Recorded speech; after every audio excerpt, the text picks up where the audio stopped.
Welcome to Watch, Review, Repeat. This is the podcast where two best friends discuss the latest in film and television and then do it all over again the following episode. My name is Colton Brown, and joining me, Andrew Meadows. I am here, sir. I am here. I am letting my eyeball soak. I'm wearing an eye patch, which we've been talking here for the past like 15 minutes or so, and Colton never asked about why you're wearing a fucking eye patch. I have not lost my eye. I'm just letting it soak. But okay, well, you know, I've seen you with an eye patch before. I didn't know if you're trying to like go for a more post-apocalyptic kind of look, kind of thing, or I figured it's more practical. had some medical basis in nature. So I figure it would be easier to maintain a conversation if you just didn't see a hole in my head. So I guess that would be truly post-apocalyptic type shit right there. So it would be on brand, but you're right, it would be potentially a little distracting. But we are here, eye patch and all, to talk 28 years later. The second part of our summer horror double feature, following up on our weapons episode, which we did last episode. We talked about weapons, had a lot to say on it. In fact, a school shooting happened in the span of time between recordings. It happened less than 24 hours. It was literally the next day. Yeah, that's right. And just, I guess, a school/church shooting. Awful, obviously. But yeah, just this fucking place, man. We don't need to get into it too much. We did that a little bit during that 15-minute conversation before recording, so we didn't have to do it on air. But this fucking place, dude. Anyway, 28 years later, we're kind of circling back around to it. This came out June 20th. Andrew was a little busy.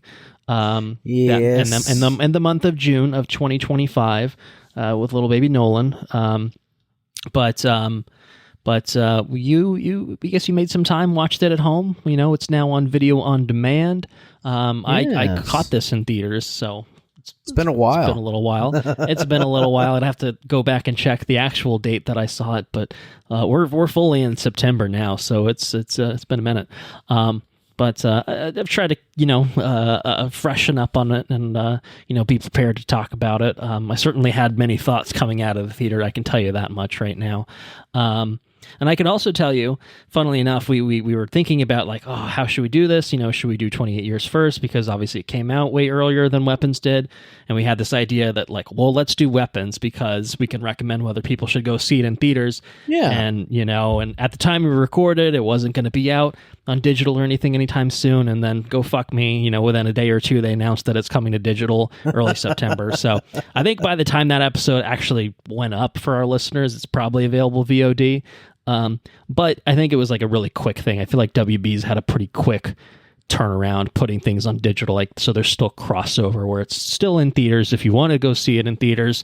So in that case, if we maybe recommended that you see it in theaters, and I think we did, then you still have that opportunity. But obviously, if you'd rather watch it on the couch at home, you're okay with a little horror action at home, then maybe Weapons will be available for you to watch, I guess, right now, when you're listening to this. Not sure. Literally when we're recording this. And the other thing that happened that was, I guess fortuitous, we were getting backstabbed by WB or whoever putting out, the Weapons on VOD. I mean, it's good. It's good. It's healthy for consumers. It's not actually a bad thing, just in the sense of, making us look stupid by recording when we did. It actually worked out in a really, really nice way because 28 years later is maybe getting a sequel, and we're going to talk about that. We actually got a literal fucking trailer that dropped for it, but we are going to talk about it after we talk about 28 years later because I think that's where the conversation will naturally go to. So it actually worked out really, really well that we waited a week, because otherwise I would have really been pissed, if like we recorded this last week and then the new trailer comes out and it's like, oh, God damn it. I guess we would have just talked about it on this one, but either way, we can keep it all in one nice episode, put a nice fine bow on our conversation on 28 years later when we do get there. And of course, we are not going to get there just yet. We've got the usual stuff on tap with some dad jokes, or maybe just one, maybe just a fun fact this time instead of 17 like last episode. And then, the other usual stuff. So Do you have a dad joke? Ready to go? Yeah. Let me ask you a question. What would you call an old snowman? Frosty. An old snowman. Joe Chill. Joe Chill.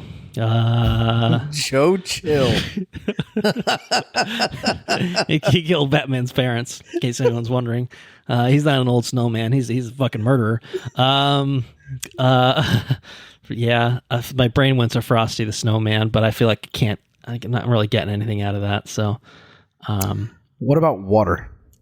Water. Are you directing me? Are you helping me? Is that what's happening? No. Is that the answer? The answer is water. The answer is jeez. See, I'm expecting it to be like punny, and it's not really punny. It's like more like it's obvious, like it's a riddle. Dad joke answer. It's just a riddle. Yeah, it's like a riddle, but it is riddle me this in a sort of way.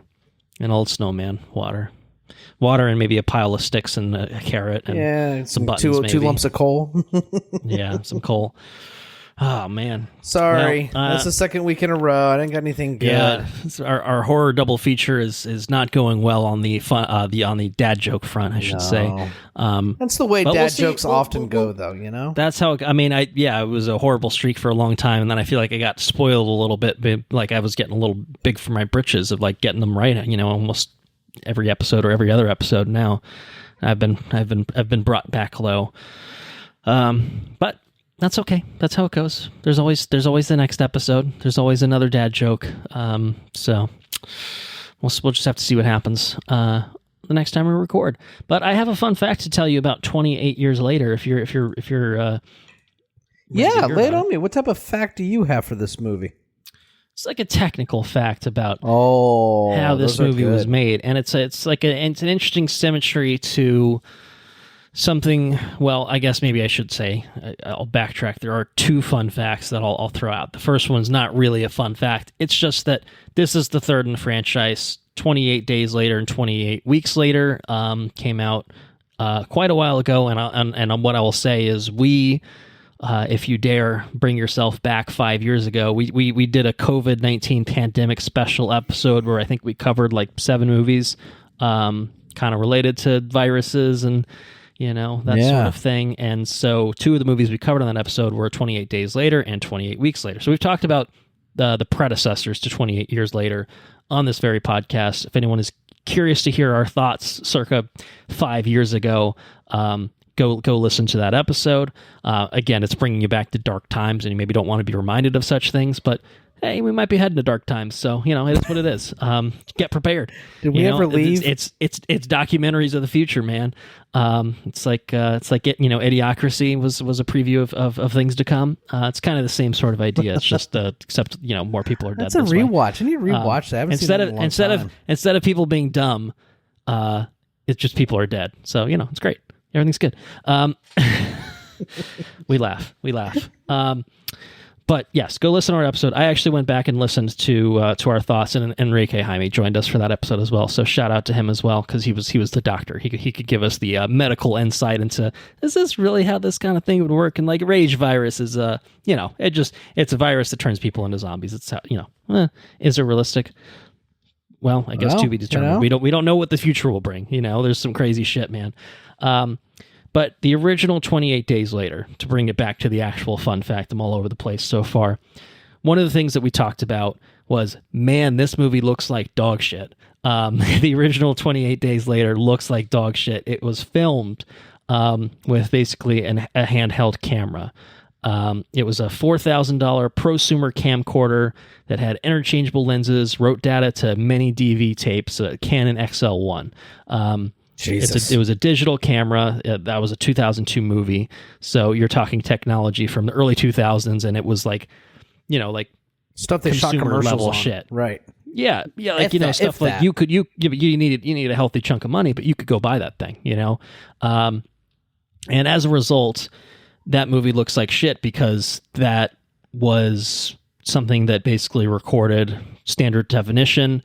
It didn't record anything in like HD, HD 4K or anything like that. That would certainly be like fucking It was literally shot at 480p. Is like where most of the footage of that movie was that's what that camera versus output. Like 72 millimeter film, or not. Well, I mean, anything like that translated. I mean, like if just regular 35 millimeter film is basically scales to close to 4K, right? Like because like when we talked about something like Lawrence of Arabia for a bonus episode, like beautiful. That's obviously an old movie, but it looks fucking fantastic in 4K because of the film that it was shot on. Like film.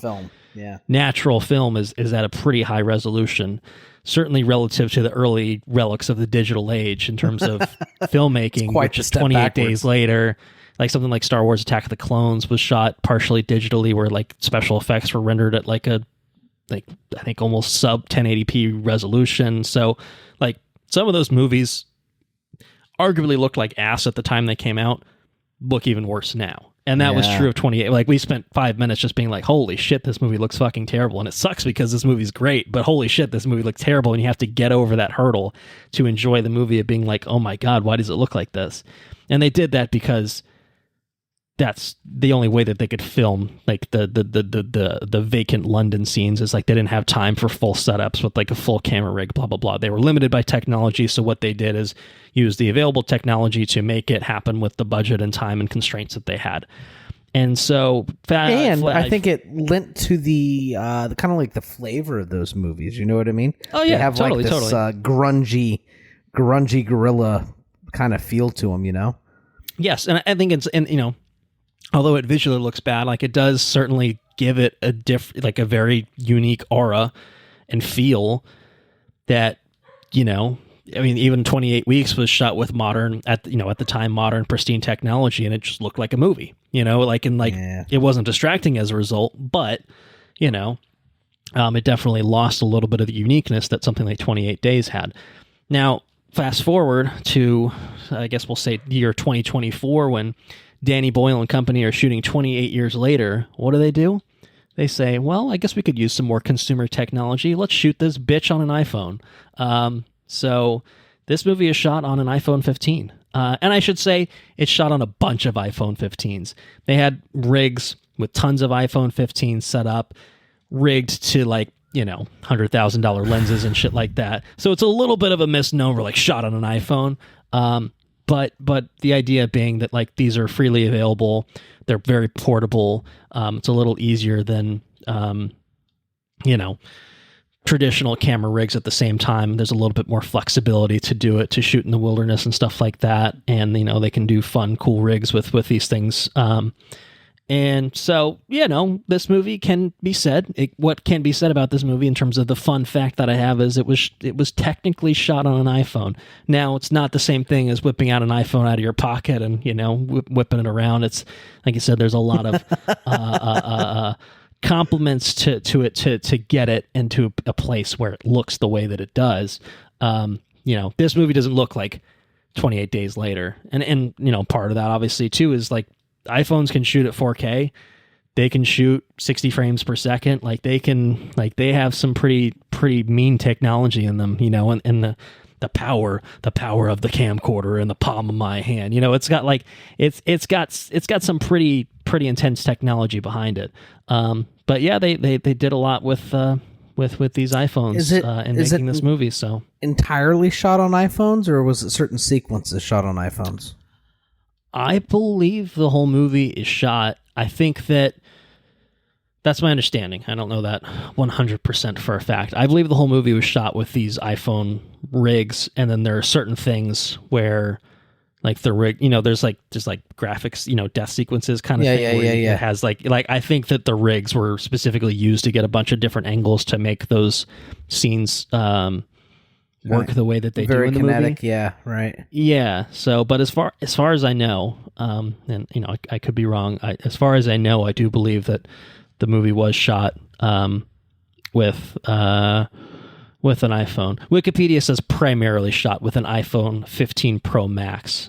So some action cameras, some drone shots, some other digital and film cameras. So I guess there's some other probably stuff, principally. Principally, it was using iPhones, yeah. Wow. So I mean, it's just, which is, I mean, incredible. It's pretty interesting. I mean, it's the type of, I mean, even if they literally did just pull an iPhone out of the pocket, no rigs, no whatever, like if they had been able to do that back in 2001, whenever they shot 28 Days Later, it would look so much better. You know what I mean? Like that, and it's just kind of crazy to think about. Like that's obviously where technology has advanced in the past 2 decades. Is you know, the fact that like something like this, like you wouldn't know it. You wouldn't know it from watching the movie that like, oh, this kind of looks like someone shot it with a piece of shit. Someone pulled a potato and built a camera out of it, and you know, that's why it looks like it. So no, it's pretty impressive. You know, it's just a little fact. You know, it's pretty incredible though. I mean, it's I mean, what's the budget of this movie? It looked like it had a pretty decent budget. Reported budget is $60 million budget. So you got a $60 million movie being shot on fucking phones. Nuts. Pretty much, yeah. So I mean, I guess at that rate, that's those kind iPhones of like aren't super cheap. To be fair, you know, no, that's true. But I don't know if they're partnering with Apple to make it happen, or if it's just like we're buying a shit ton of iPhones. And it's got to be very much like a flex. Like if I was Apple, I would be leaning hard into like, listen, our phones are being used to make motion picture movies and blah blah blah blah. You know. Yeah. But yeah, wild. Wild indeed. Fun fact. Very fun fact. Fun fact. Yeah, it's a fun fact. All right, let's move on to less fun things. Another in memoriam section, back-to-back weeks, unfortunately. We usually escape this by not taking too much time between episodes, but we were not so fortunate this time around. Indigenous actor Greene passed away at age 73, and I don't know if you would recognize the name, but I imagine you recognize the face, if nothing else. Mm-hmm. He was a for sure, trailblazing Canadian First Nations actor, who, I mean, kind of emblematic of the state of Indigenous actors general, or like, you know, there's like 5 of them that like get cast in everything kind of thing, which is maybe not the best, you know, practice in Hollywood and stuff. But at the same time, you got to recognize someone like this who was extremely prolific and probably one of, if not the most recognizable Indigenous actors, probably ever in terms of, you know, American filmmaking. So yeah, he passed away at age 73. Unfortunately, he one of his earliest roles in his career was alongside Kevin Costner in Dances with Wolves, 1990, where he earned an Academy Award nomination for Best Supporting Actor. Did not win, but he went on to be in notable films like Thunderheart, Die Hard with a Vengeance, The Green Mile, and then more recently, going into the early days of this podcast, Wind River. He was in Wind River. He was the tribal police chief. I think we probably would have last seen him on the small screen. Actually, he was in Echo, played character of Scully in Echo. He was also in The Last of Us for a single episode where he and his wife in like a cabin. I think that Joel and Ellie went through, if you remember that. In the first season, not the second season. A few episodes of Reservation Dogs as well. So I mean, a lot of entries on the filmography. Let's put it that way. Like I said, a very prolific actor, very recognizable actor, and so it's certainly a big loss, I think, overall. And 73 is not long enough. Is how I would say is how I would put it. Listed? So. You know, I was scouting around, and I actually don't see anything specific. At least from what I'm looking at, there may be more information out there. So I don't know. Long illness is what I'm seeing. So I don't know exactly what that means specifically. Family maybe choosing to keep things more private. Certainly, but yeah, passed away actually just a couple days ago from when we're recording, September 1st. So yeah, I mean, Dances with Wolves is a big one. You know, earns an Oscar nomination, but yeah, beyond that, just a lot. That was a while ago. That was a long time ago, actually. That was a long time ago, and he's been working steadily since then until his death. So yeah, to me, pretty notable loss. And like I said, the Indigenous acting community is pretty small overall. Yeah. Certainly I feel like most of the time we see Indigenous actors is when they are playing very, very specifically Indigenous people and things that are very, very specifically about Indigenous people. Like he wasn't in the Scorsese one that we did an episode on, the Leo one. Fuck no, oh yeah, what it's called. Yeah. Killers of the Flower Moon. That's it. Killers of the Flower Moon. That took had to look it up. He wasn't in that, to be clear. But like that's the kind of thing. Like you get that. Dance with the Wolves actually is a great example of like it's very specifically about this thing. Reservation Dogs is something like that. So it's it's kind of a shame, and we would certainly like to see more mainstream representation of just like what if this character was just an Indigenous person and that was not really relevant to the plot. Like I think we've seen that more with we've gotten away from gay actors must play gay people, kind of, gay characters. We've kind of gotten away from that where you don't have to be boxed into a very specific thing, or it has to you could just be a person. Only or a trans person has to play a role where it's the whole movie is about them being trans. Like, I think we've tried to, push away from that. And I think we've kind of, we've made a few strides here and there, but that's certainly something I would like to see things get pushed in that, further in that direction. So anyway, that's my little tangent. I'll just say to wrap that up, rest in peace to Graham Greene, and let you have a moment to speak if you have anything else to add. Memorable face, memorable performances. And like you say, it'd be nice if people could just be cast based off the merits of their abilities, and I don't know. Like I said, he's a memorable performer, so he's going to be missed. All right. Yeah. Well. Yeah. Rest in peace. Rest in peace. And the second entry of our in memoriam section is a little bit, I guess, also similarly untraditional. We're looking at the life of someone who you probably don't know a lot about, may not recognize the name at all, and someone who I maybe I'm just speaking for myself and putting that on you and projecting onto you. I don't know if it's actually true, but I didn't know who this man was, and I saw the headline and I was like, oh, okay, that's interesting, and I looked into it, and it seems like a pretty seismic loss. David Keighley is this man's name. He passed away at age 77. He was basically the pioneer of IMAX. He was the first chief quality officer for IMAX. He worked for IMAX for more than 50 years. Wow. And it wasn't so much that just, he's just like the CEO of IMAX and, blah, blah, blah. Like he was hands-on with every movie that's released in an IMAX format up to and like leading right up to the time he died. I'm reading that Christopher Nolan put out a statement basically saying this, David Keighley was my friend and IMAX mentor for over 20 years. His expertise and collaborative spirit put IMAX cameras into my hands for the first time, opened Hollywood's eyes to the power of the format, starting with The Dark Knight.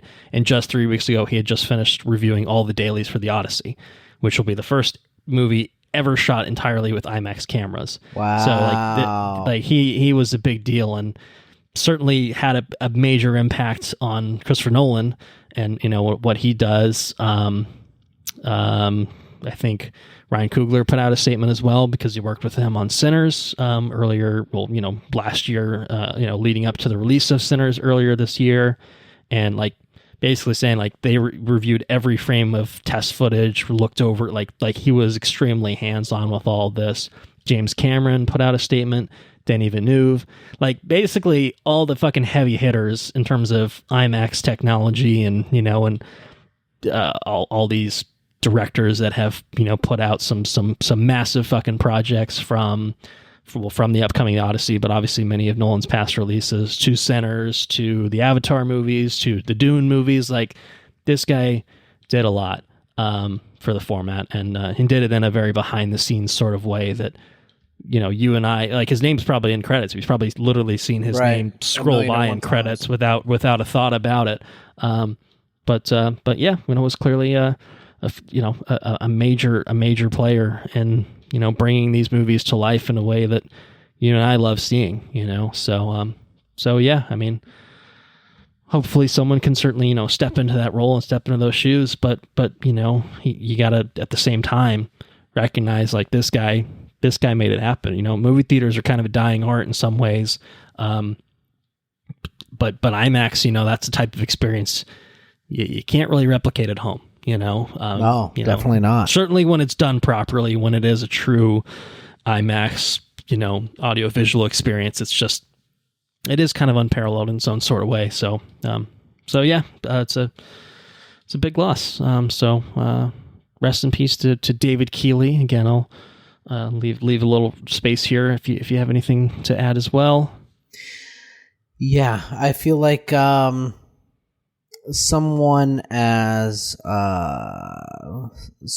celebrated by everyone in the industry for their ability to pioneer a format and just pioneer technology. I feel like this is the kind of space that is sorely missed when it's gone, when there's a vacant space there.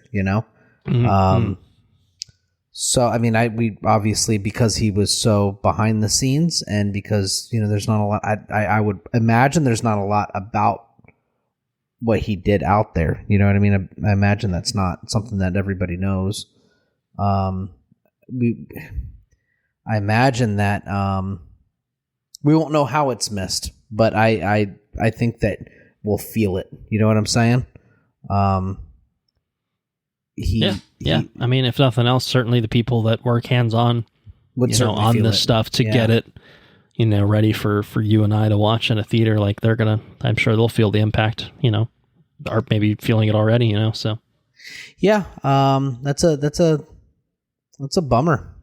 77's sounds like he had cancer, which is fucking bummer. Yes, fuck cancer, man. Prostate cancer, which, I mean, no cancer sounds good, but that sounds very, very awful indeed. So yeah, fuck cancer, man. That's rough. His son is Jeff Keighley, actually, in an interesting sort of thing. The games journalist does all the Summer Games Fest and all that stuff. So, yeah. So, left his mark though. Yeah, for sure. Left his mark. All right. Well, we have one headline. It's not a good one. It's I guess fucking it's better. bullshit. It's better than the ones. It's It's better than the ones we just talked about. But it is indeed bullshit, man. Mortal Kombat 2 has been delayed. Folks over at Warner Brothers and New Line said, "Fuck Andrew's birthday in 2025. He can eat my entire ass. We are moving Mortal Kombat 2 to the summer of 2026." I could eat both the brothers' asses. Is that it? Exactly. Warner, this came up. I was listening to a podcast quite recently, and fun fact, I think there were actually 4 brothers. Oh, shit. You think it was 2 Warner brothers, but it's actually 4: Harry, Albert, Sam, and Jack Warner. So that's Harry, something Albert, I just learned. And Jack and Warner want me to eat all their asses. Oh man, so many asses, and whoever's in charge of New Line, man. Crazy shit. So this was supposed to come out October 24th of this year. We just had the trailer. I think within the past few episodes we talked about it. We were getting pretty fucking hyped about it. It's Mortal Kombat, all that sort of stuff. And now we just get to go fuck ourselves until May 15th of 2026 instead. What's the deal here? The deal here seems to be that WB thinks they're going to make more money in May of next year than they would have in October this year.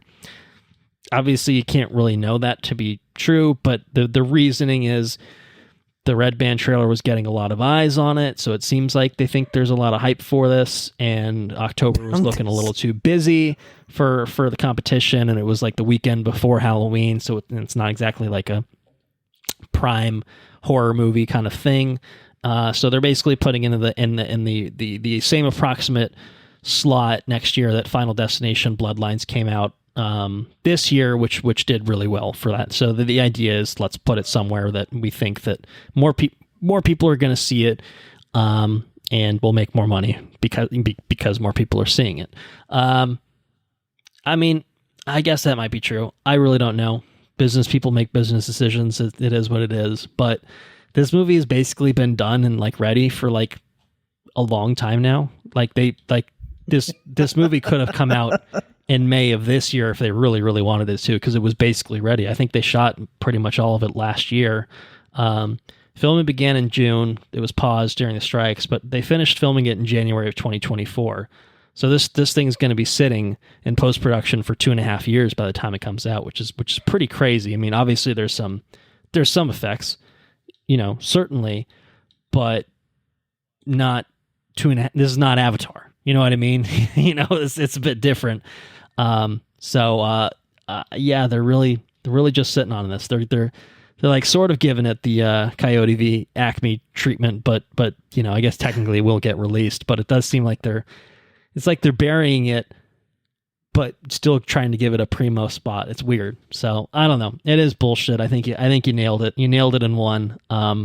But there's really nothing we can do about it unless a work print leaks, and then maybe we can do something about it. But sucks to suck. Is pretty much the bottom line here. Find some other thing for my birthday. Yep. Actually, I think that actually reminds me. I think, and I don't know how limited it will be, but my understanding is that Guillermo del Toro's Frankenstein is getting a limited theatrical release. I want to say October 17th, or at least around that time. Fuck, dude, that would be the best present. October 17th is a Friday, so yes, I think it's getting a limited theatrical release, which I think it would have been this weekend that Mortal Kombat was supposed to come out originally. So, or I guess maybe the week before. I don't know, around the same time frame. So, is that before or after it gets released on streaming?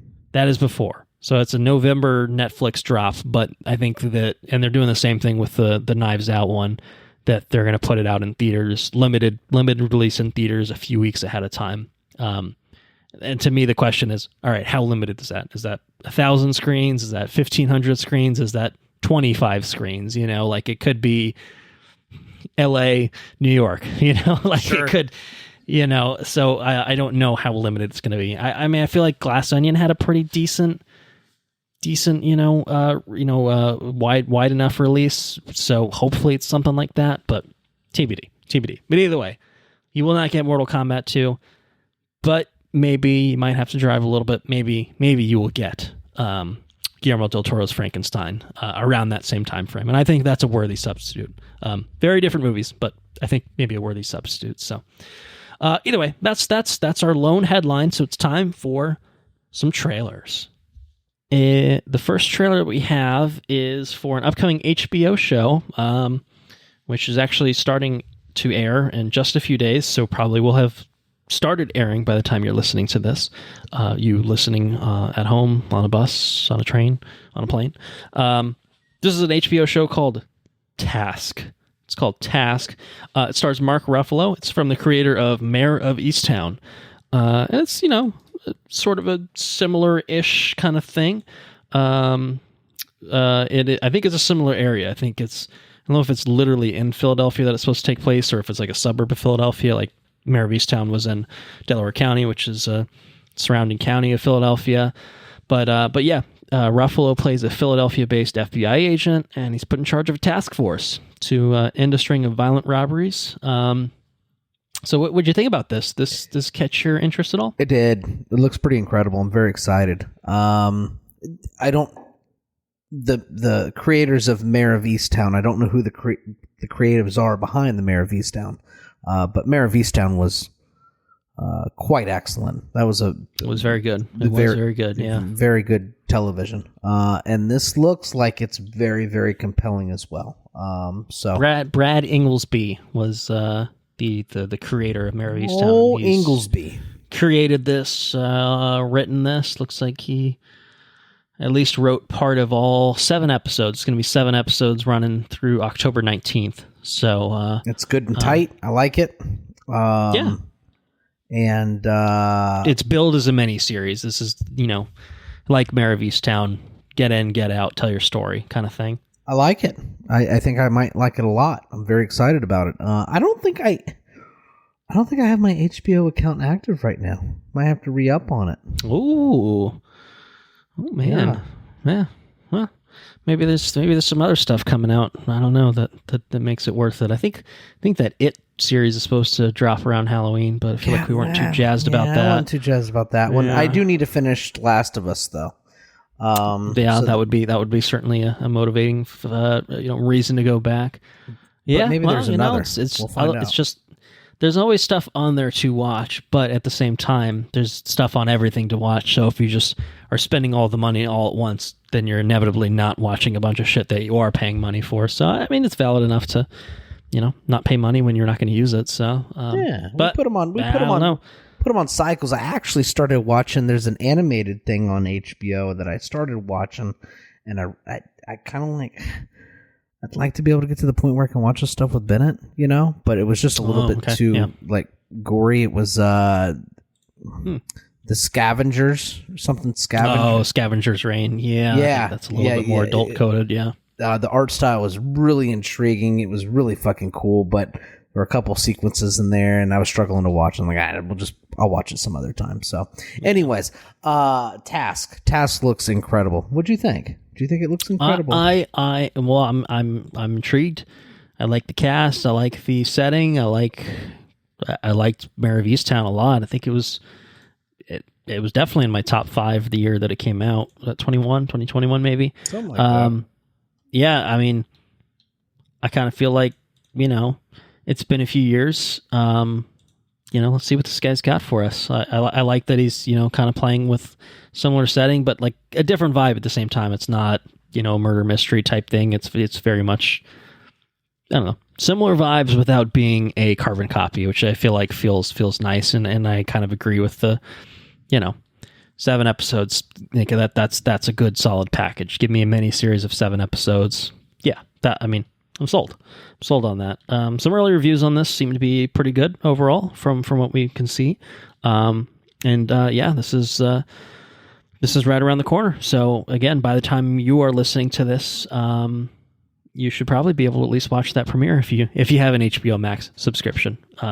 That does seem to be a prerequisite. So yeah, Task. I think I'm curious to check it out. I don't know if I'll go into it right away or anything like that, but I would be curious to give it a go. And I know Anna's interested as well, which obviously helps, makes it a little easier to watch when it's a family unit watching it, sort of thing. So I'm in on it. I think, unless it sucks, then I'll give up on it. But I'm in to check it out at a bare minimum.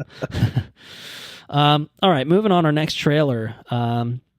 It's the 2nd season of Fallout, coming to Prime Video this December 17th. More Fallout. Everyone seems to be back. At least everyone that presumably survived the first season that I didn't watch, and maybe you didn't watch. I'm not entirely sure. I did not. But it looks, I would say, generally speaking, more of the same visually and everything. But we're getting some New Vegas shit going on here, which is fun. Having obviously played that game. I did watch the first episode. I really liked it.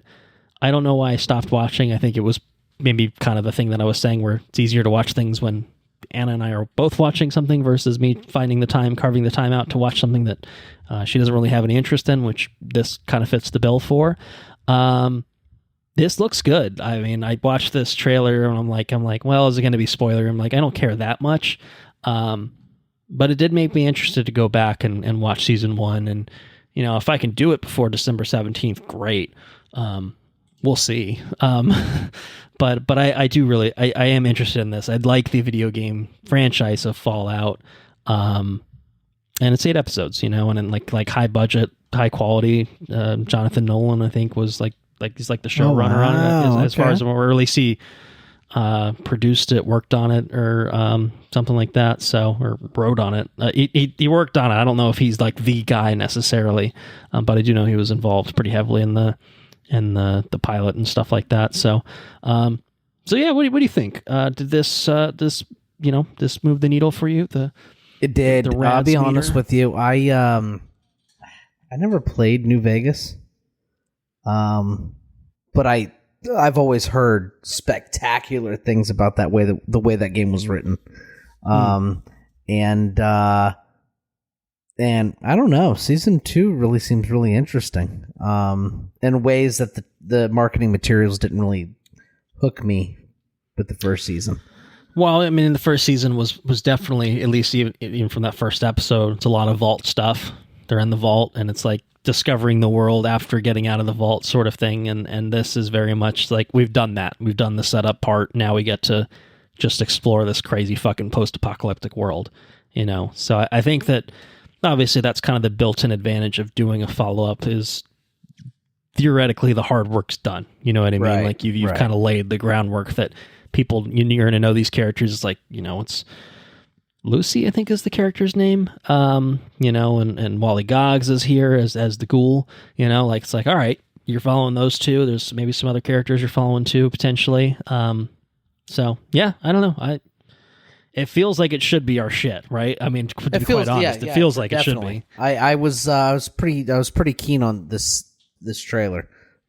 So maybe it's something we dive into. I definitely don't think Sarah would be into it. Well, you know, and that's a complicating factor, but I guess we'd be in the same boat. We just, you know, take a week off from recording. We can use that span of time to finds a way. Fallout maybe if it needs to happen, if it needs to work that way. But yeah, all right. Well, I mean, it sounds like we'd like to watch it. The question is, will we? That's it. We have 2 seasons now. You haven't seen season 1, right? That's true. That's true. But it is 8 episodes, season 1. I think season 2 is probably another 8. It's pretty snappy. And I think weekly drops. So it won't. Yeah. So this won't even finish airing until I watched February Halo, damn it. I can year. watch this. Yeah, like we watched some shit, man. You know, and like it's not like just like the reviews are good for this. People like this show. That fucking Fever Dream show that I watched with Space Snake and shit. Raised by Wolves. Oh my god. I mean, there was that might have been COVID times, so you know, desperate times, desperate measures. But yeah, if you had the willpower and desire, well, maybe not desire, but compulsion to finish that, then like you could do a Fallout, man. So we have an Apple Plus account, and there's this show called The Foundation. Oh yeah, Foundation. Yeah, sure. Yeah, and I was like, man, this looks really fucking good. And then that fucking guy came in here, man. That guy popped up in the trailer. The Raised by Wolves guy. Yeah, the Raised by Wolves guy, the Dune guy. He popped up in the trailer. Oh yeah, Dune Prophecy. God, I honestly don't think I can do it. I don't know what it is about that guy's face. I just really just. Something about it. I don't know his performances. There's something about the fucking guy. I just don't like the guy at all. Yeah, well, you know, you don't have to like everyone. I guess it's like Adam Sandler with some people, right? Some people see Adam Sandler. Yeah, or Nicolas Cage. If when it comes to my dad, just can't fucking stand him. So you know, just can't get around him. Yeah, it's like your nemesis. It's like your acting nemesis. Like fucking hell, you know, I hate this guy. I feel like I've probably got one. We all probably have top of my head, but, we all probably have one. Yeah, and is Tom Hanks. Notoriously, she ranted about Tom Hanks. Is that the Center's episode, maybe? She wanted me to cut it from the episode. I said, no, it's too good. We got to keep it in.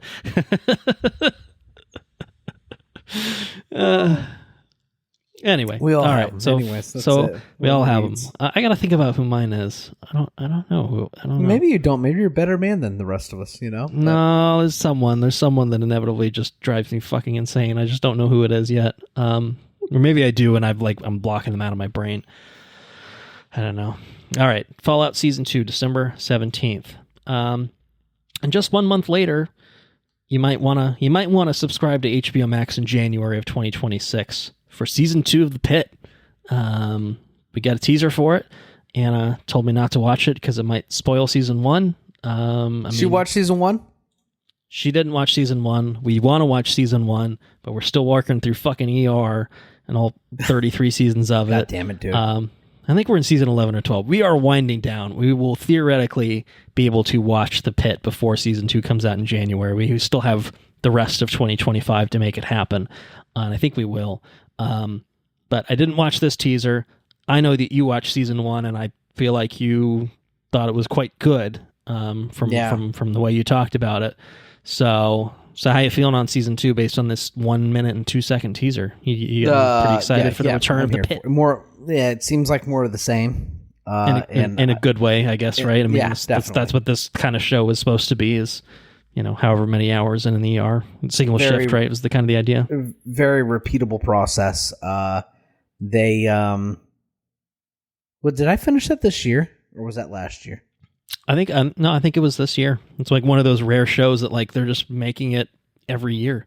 It's most shows are like, man, what if we just waited 5 years between seasons? So we Stranger Things, we finished this Pitt this year then. Yeah. I think it started and finished this year. Started January of this year, wrapped up in April. Looking at it now, so yeah. Well, I can tell you that you at the very least before this second season comes out, if you haven't finished the emergency room things that you have, right? You need to shelve them, watch it, finish it, and then watch this. You can do it quickly. You can get in and out. But the style that this is made in and the quality that it's made in, it's just impeccable. It's a very, very, very incredible show. I do think this is the kind of show that once we start watching, we will go through quite quickly. Absolutely. You'll be in and especially out, no since it will be available to binge, and obviously it wasn't when it was airing. It was airing weekly, We stopped at a necessity, you know what I mean? Like the time, right? Like the hour got late and we couldn't finish. There was some times where Sarah fell asleep and I watched 2 episodes beyond her because I couldn't stop. And then I would rewatch those 2 episodes again. They're so fucking good. You didn't care. You just go back. Yeah, exactly. Praise, man. Yeah, it's very good stuff. Well, I think if nothing else, it sounds like maybe I should be watching season 1 of The Pitt because I'm going to be wanting to talk about it in January. That's maybe right. when we look back in 2025. So we're going to make it happen. It's I think we can do it. Yeah, you can put it right in between. Like, finish the season that you're at right now and whatever you're watching. Plug this in. It's a quick. You could be done with it in a week, no problem. And then you're off to the races, to whatever keep doing what you're doing. Anyways, this is more. It looks like more of the same, which is for me that's enough. Which is a good thing. That's right. That's all it needs to be. So very good, very good. So that's January of 2026. The Pitt will return, and finally on the trailer front, at least until we talk about our last trailer after we talk about the movie. We have a trailer for Marvel Animation's Marvel Zombies. Official trailer. This is coming to Disney Plus September 24th. It's a mini-series, 4 episodes, continuing the What If episode, What If Zombies, which was in the first season of Marvel's What If. It's a pretty wild non-Marvel like trailer, I would say, dude. It's pretty nuts. Metal, man. It's pretty metal. What a trailer! Yeah. What a trailer! This looks awesome. Is this a show or a movie? This is I guess it is a show, but it is 4 episodes, so I think it's probably roughly movie length when you staple it all together. Okay. But yeah, I think probably 4 half-hour episodes. And again, I believe this is literally continuing from the What If Zombies episode. So in theory, it's, I guess, 5 episodes if you really, really put it all together. But I don't know if it's literally jumping right off of that, or if, like how it'll weave in and out with how that episode did it, or if it's kind of the same thing, but they'll redo some stuff. I don't know. We'll see. It's a little bit of an earlier drop than I would have expected, because I think they're dropping all the episodes at once. Fabulous. That's good news. So yeah, they're all 4 dropping September 24th. I feel like it was originally actually set for closer to Halloween, but yeah, they're just dropping this thing in September instead of dropping in October, where it certainly would thematically be appropriate. Which is helpful, because that means if we do cover it, by the time we cover it, it will be October, so we'll be on brand. But yeah, pretty fucking metal trailer. I feel like a 4-episode little deal, zombie deal. I'm way more interested than I was initially. I mean, like just from like the concept stage, like this trailer sold me on it in a big way personally. Yeah, no, the trailer was a lot of fun. The marketing team nailed whatever, what they set out to do. It looks unhinged. It looks crazy. There's some heroes in it, Spider-Man's in it, swinging around, pulling zombies' heads out, off their shoulders. Just totally nuts. I think you got Moon Knight in here at the end, metal. Just like going crazy with a sword. It just looks, it looks like a lot of fun. I think it's Blade. Is that who that is? But I think it's Blade. It's like an alternate version of Blade that is basically the avatar of Khonshu. So it's like what if Moon Knight plus Blade kind of thing. But not voiced by Mahershala Ali. He was too busy doing not Blade things. He was too busy Jurassicing about, perhaps. Or he's been insulted enough by Marvel. He's like, I'm not voicing a fucking animated character. Are you fucking kidding me? It does have a pretty good voice cast. A lot of returning players. Elizabeth Olsen, Paul Rudd, Florence Pugh, David Harbour, Tess Thompson, Simu Liu, Awkwafina, Haley Steinfeld, Wyatt Russell, Randall Park, Iman Vellani, and Dominique Thorne. So lots of MCU people coming back to voice their characters, which is good fun. And the song, I could tell that it was Poppy. That was a song, but apparently it's a collaboration between Poppy and Baby Metal, which is pretty, I thought it was Baby Metal. I heard Baby Metal there in the beginning. I didn't realize it was Baby Metal. So anyway, that's badass. Song called "From Me to You." You, just the letter U. I'm pretty stoked for this. I would like to watch this, and I think this might be a good October thing to cover. And we don't have any more Marvel movies coming out this year, but maybe one Enrique Jaime might be willing to watch this and hang out with us for a couple hours to talk about it too. We'll see. Might be pretty fun. Yeah, I think it could be pretty fun. But yeah, all right. Well, that's what we got on the trailer front. September 24th, you can stream Marvel Zombies on Disney Plus. And right now, if you go to Apple TV or Vudu or whatever the fuck you go for these things, video on demand, Prime Video, anywhere you can find video on demand, you can watch 28 Years Later, if you pay some money, of course. Of course. I think it's being released on 4K and Blu-ray later this month, September 23rd.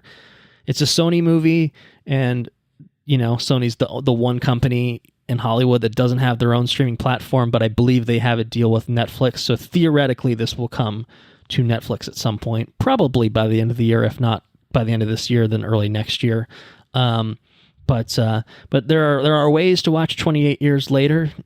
You probably would have watched it by paying, I don't know, some amount of money to either rent or buy. I don't know what you ended up doing. $25 on the Apple thing, with the Apple Store,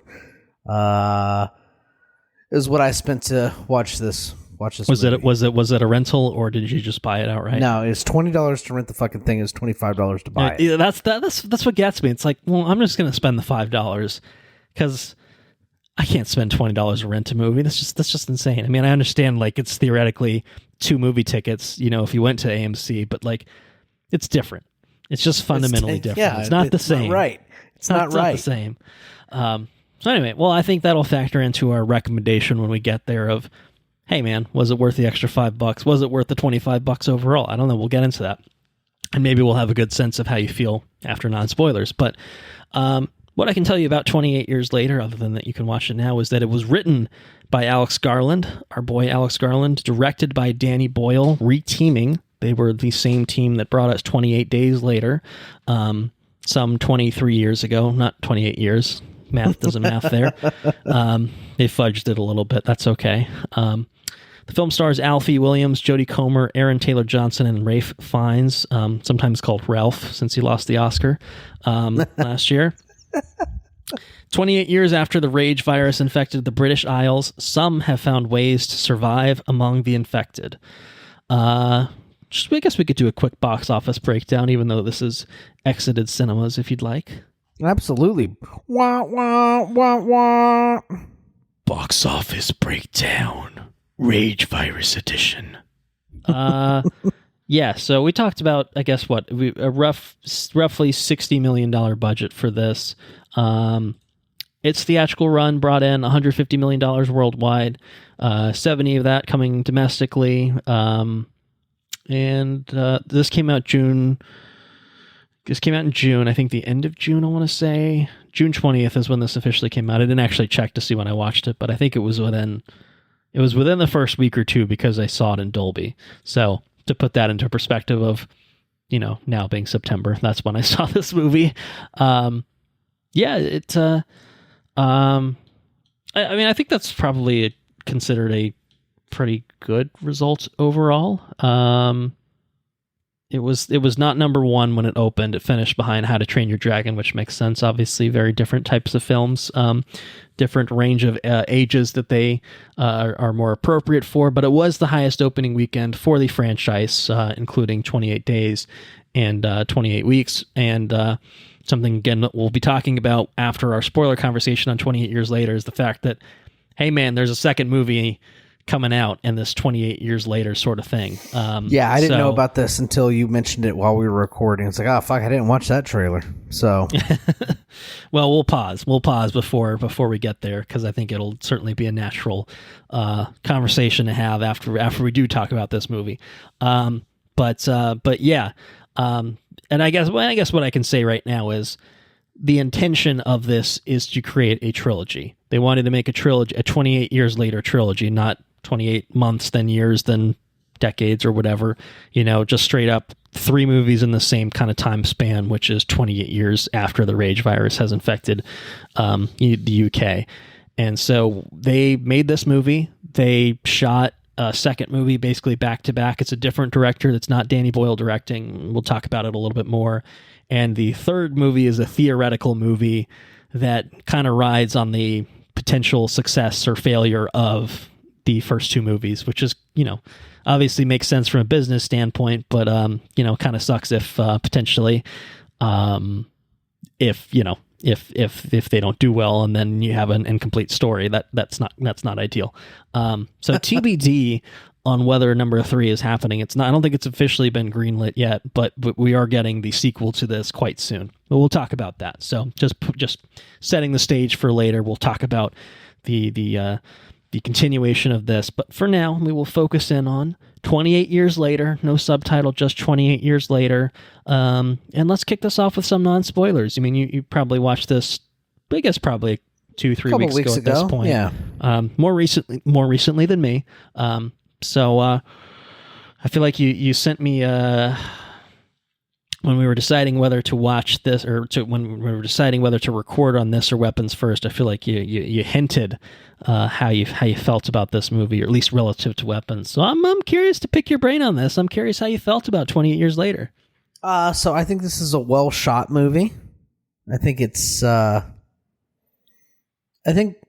so, like, I don't know, the landscapes and stuff are beautiful. I think it's well shot. I think that it's got some, you could tell that something was going on with the like action sequences and stuff. So if you're telling me that they built custom rigs for certain moments, I feel like you can appreciate that. I feel like the score is pretty decent as well. Yeah. They got the boots thing from the trailer, which was very cool. And like the boots, they incorporated that into the movie, which is pretty cool. But I do feel like my recollection, going back however many months, is that the score was very atmospheric and appropriate for what the movie was. Like it sticks out, I think the world largely feels lived in, like the living situations of the survivors of living, amongst the rage infected people. I feel like it makes sense. It feels logical. It feels grounded, which is cool. It turns into like a I Am Legend kind of situation. Like, I feel like in the very beginning, and I think that would be okay if they weren't rage monsters. I mean, I guess it still could make sense. It just doesn't, I don't know, it just doesn't feel right just because of the way they act. But I guess the I Am Legend, I don't know. I don't, they're not like, I don't know, man. Just the zombies should not act this way. I feel like, I don't know. It just doesn't settle well with me. It doesn't feel right. This movie doesn't feel right to me. Something's off. God damn it. I don't know what it is. I can't, I think it's it starts.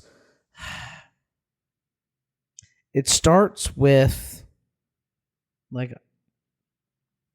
the zombies that we encounter in the beginning of the movie.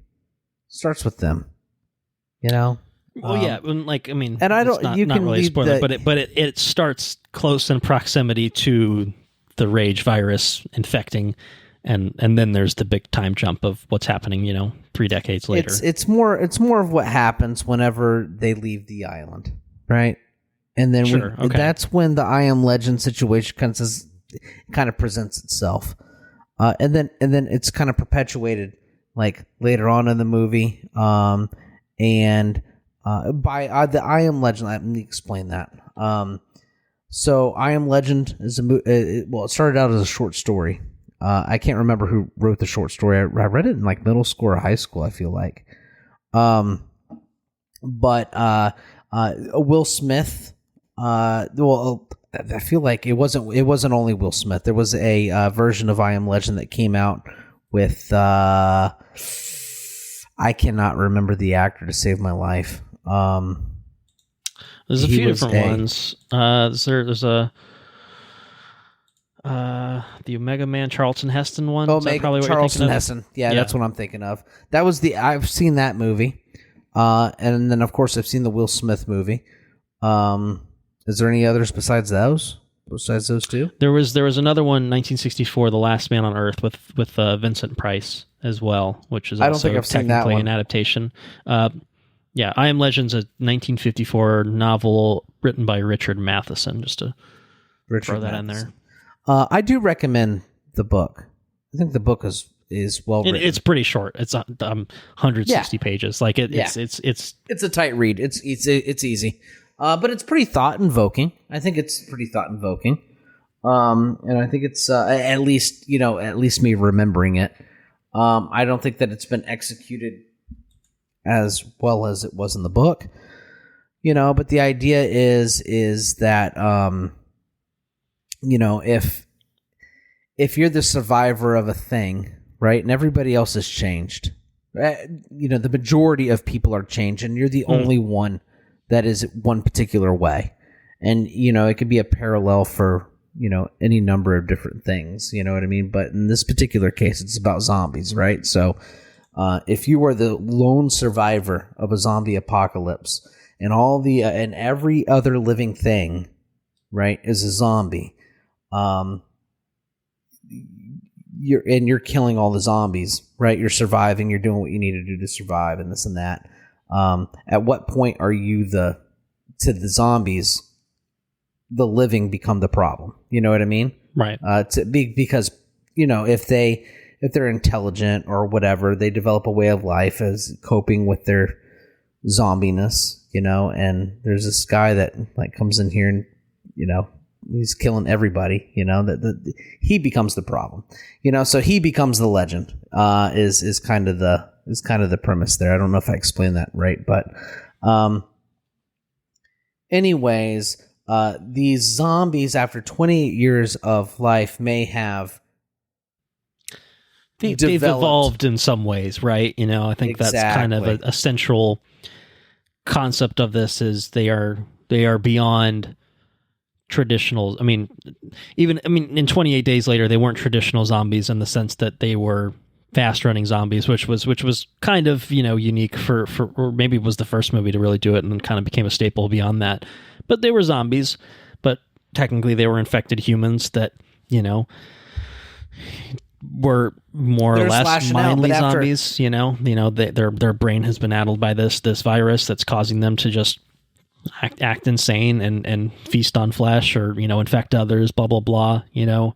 And 28 weeks later, I don't think there's really much more development of that. Like, they're kind of just crazy rage zombies, Whereas it's like more of the containment, right? That movie was focused on containment. Yeah, right. Getting shit in order, more or less. And now 28 years, theoretically, the idea that this movie posits is maybe the rage infected, zombies or humans in the 28 years of time have evolved in certain different ways, so that maybe there's more to them than just being a zombie. And so it sounds to me, not to put words in your mouth, that you didn't love maybe the execution of that. I don't know, or maybe just even the concept of that as applied. Like, I don't know.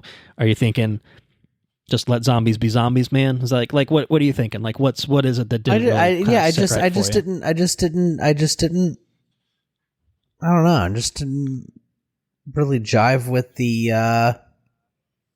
execution of the evolution of the zombies. And it's a hard thing to portray, but I kind of feel like, and I mean, I guess it's hard for as I'm talking this out, and maybe I don't want to ruin anything and non-spoilers, but I guess it's a hard thing for, like, if you were a survivor in apocalypse and you had to deal with a zombie, it would be a hard thing to deal with a zombie. Like, you would only see them as a zombie. You know what I mean? So it's hard to...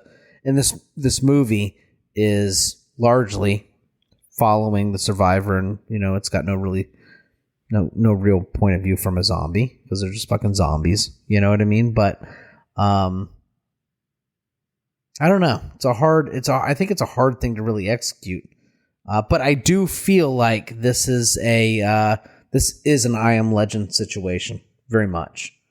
Yeah, and I think that's kind of not fully explored in this movie, but maybe could be in future entries, is kind of the sense that I got. Like, I feel like there's more hints that maybe there's more, underneath the surface that, from the perspective of our protagonists that we're following, the human survivors, they're just seeing them as rage zombies, whereas maybe there's a little bit more going on. I mean, and it's like, there's some things that are pretty overtly like, okay, that's weird. That doesn't track with typical zombie behavior sort of things. And we'll get into that in spoilers, obviously, but yeah, I don't know. So to me, my 2 cents, I just hitting on that particular idea, I don't know. I enjoyed that. I think for something that where it is 28 years later, I think, you're seeing the evolution of this world, and, well, I guess really just this land, because basically the rest of the world's pretty much okay. I think Paris got fucked is what it was. What I think they say at one point. Minor spoilers, not actually relevant to anything. But it's interesting to see, like, how do humans survive 20, and this, they've now been isolated from the rest of the world for 28 years. How are people surviving? That's a really interesting thing to see. What are the infected doing? How have they evolved? I don't know. To me, like I thought personally it was a really interesting way of exploring all that, and to kind of infuse it with this idea of some sort of hierarchy, or I guess some base level of intelligence for the zombies, was kind of interesting to see, because you didn't really get that in 28 days or 28 weeks, which again to me makes sense of, it's a long fucking time compared to either of those time frames. It's a lot of time. I mean, to be fair, it's a lot of time, and they could have done 28 months and they didn't. They could have done, other things that were kind of in between. So, like, this is a big time jump, and obviously it sort of makes sense because it has been closer to 28 years than it has been to 28 months in terms of making 28 days later compared to making this movie. But I don't know. I mean, this is a movie that's like, I don't know. I liked it, is what I will say. I'll sidestep some of that conversation because we'll get more into it in spoilers. Like, there's a lot to be talked about in spoilers. There's a lot to unpack here, and and sort of setting up this idea that, like, well, there's a sequel movie, there's a sequel that's coming out, and there's maybe a third movie. Like, this is not really totally a complete story, I think is also fair to say. I think that there is an arc in this movie, but I think that there's still a lot more story to tell. Certainly the way it ends is very much a to be continued kind of thing, which I'm very curious to hear your thoughts on in spoilers. Yeah, I don't know. I'll just stop there. Do you have any other non-spoiler thoughts before I start diving into my own thoughts on things? No, you can. What do you got? I'm curious to hear what you think about it. I mean, I think the biggest thing with this movie is it's unhinged. This movie is unhinged. It feels grounded. Yeah. Okay. And yeah, I get, sure. but at the same time, it feels grounded in the sense of, okay, well, if 28 years after everything unravels, certain people are just going to be unfucking hinged. You know what I mean? You're going to have a community, like there's a community, then you go outside of the community, there's fucking craziness out there. You know what I mean? Just absolute madness. And I think I guess that kind of, they nail the, I guess the creatives involved nail the, I guess, aura, if you will, of, just it feels like madness outside of the peaceful place. You know what I mean? Sure. Sure. And I think that's well made. I think I can appreciate that. There's things that I don't really appreciate, and there's things that maybe I just don't get. Maybe not appreciate, but just don't get. I think it's the best way to explain it. But there's other things that I do get. And I think that, especially like with the parallel with the zombies, I think that they nail like the rage and everything else. It just feels fast and visceral and nutty, and it just feels like straight madness. I think a lot of the time, especially once things get going. So yeah, that's that. I think that encapsulates everything I needed to say about it so far, without diving into spoilers. Yeah, well, I mean, I feel like I feel like I generally agree with you on everything that you said. I think probably the biggest difference in terms of our reaction to the movie is the things that you weren't sure about. I liked and appreciated. So my overall take was I enjoyed the hell out of this movie. It unhinged is one word, wild, fucking, insane. This is a crazy ass movie, and I feel like I saw another movie this year that was pretty. Weapons is pretty wild, but I think this is. I think this is more unhinged than Weapons, honestly. Oh, definitely, no doubt. Like this is a batshit fucking movie. It's like violent. It's graphic. I've waited an hour plus in to make the 28 dongs later joke, but holy shit, there's some dongs. Yeah. It is pure insanity, like this movie, and like that tonally and like thematically makes sense. This is a movie about like what if a virus took over over Great Britain, and that entire country and set of countries was quarantined and left to fend for themselves against these fucking, basically what are zombies. They're infected humans, but they're zombies, they're fast running, crazy ass zombies. Like what if, and what do people do? People band together and survive. Some people stick to themselves and, maybe have a few marbles, that have gone missing, like shit like that, like it's a really interesting fucking thing to think about of like, what happens to society in 28 years time, in this particular set of circumstances. I think the execution of that for me was really fucking interesting. And I say that across the board, whether it's the I Am Legend stuff that we'll get more into in spoilers. I like that side. We'll get into that. We'll talk about that. I think, more generally speaking, like what's the human element of that? Like that's really interesting to see, like, there is like a sense of normalcy, but then there is we'll go to the mainland and it's fucking batshit crazy shit, man. Like that's really interesting to see. And how do different groups of humans react and survive? We don't really see a ton of that, but we see slivers of that, which is really interesting, shall we say?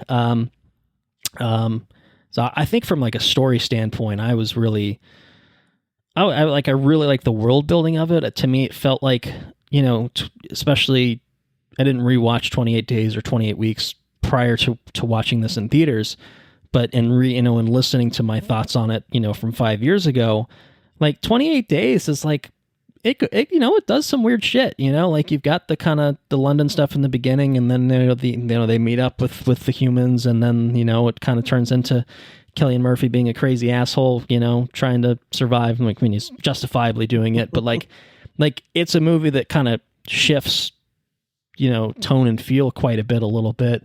And I think this does in a similar sort of way, whereas 28 Weeks is probably a little bit more of a traditional zombie movie in the way that it's structured. And, it's not trying to tell, like, the story is not pushing the boundaries as much as something like 28 Days did. And I think that something like 28 Years now has done as well. And, it's written by Alex Garland. It's directed by Danny Boyle. Like, it is reteaming those two, and those two came up with something fucking interesting. It's not going to be for everyone, and I know that for a fact. Like, I think you probably, despite your reservations, probably enjoyed this more than I think a fair amount of people might enjoy this, because it's a very specific kind of thing, and it's not a thing that's for everyone. I mean, it's obviously pretty bloody and violent, and maybe a few too many dongs, or whatever, but it's fucking weird, man. Like, it's a weird movie. It is a weird movie. It's like it's, it's not like full art house or anything like that,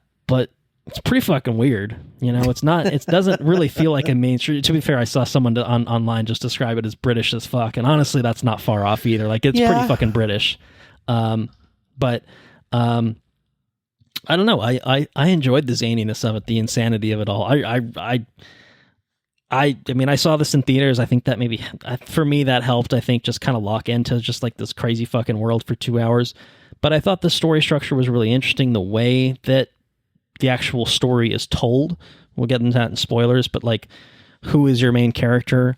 There's a few different like journeys that kind of happen, in this movie. And I think that the way that all was told, I thought was really nice. Like, the human side of things was really, really, very interesting. I think good performances all around. Alfie Williams is, a kid who I've never seen anything before.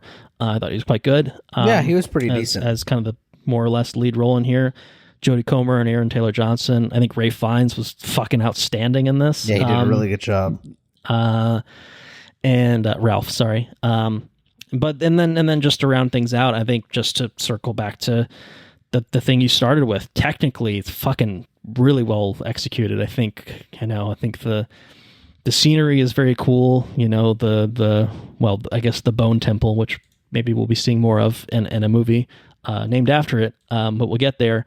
Like, the visual design of that's very cool. And just like the world of things, like, I thought all of that was really well done. The way it was shot was very cool. It's very visceral, very kinetic, to use your word, in terms of like some of the action, and like, it kind of has these sort of, it's not really like slow-mo. I don't really know how to describe it, but like the way that like certain like death blows, I guess, are captured as like really, really unique and interesting. I don't really know how to, I can't even describe it, and maybe it'd be easier to describe it if I'd seen it more recently, but I don't know, just a very interesting style of filmmaking that feels kind of quintessential Danny Boyle. Like, it feels closer to, the 28 Days. Like, it's a very specific type of filmmaking that you don't see with a lot of, everyone doesn't make movies like this. This is not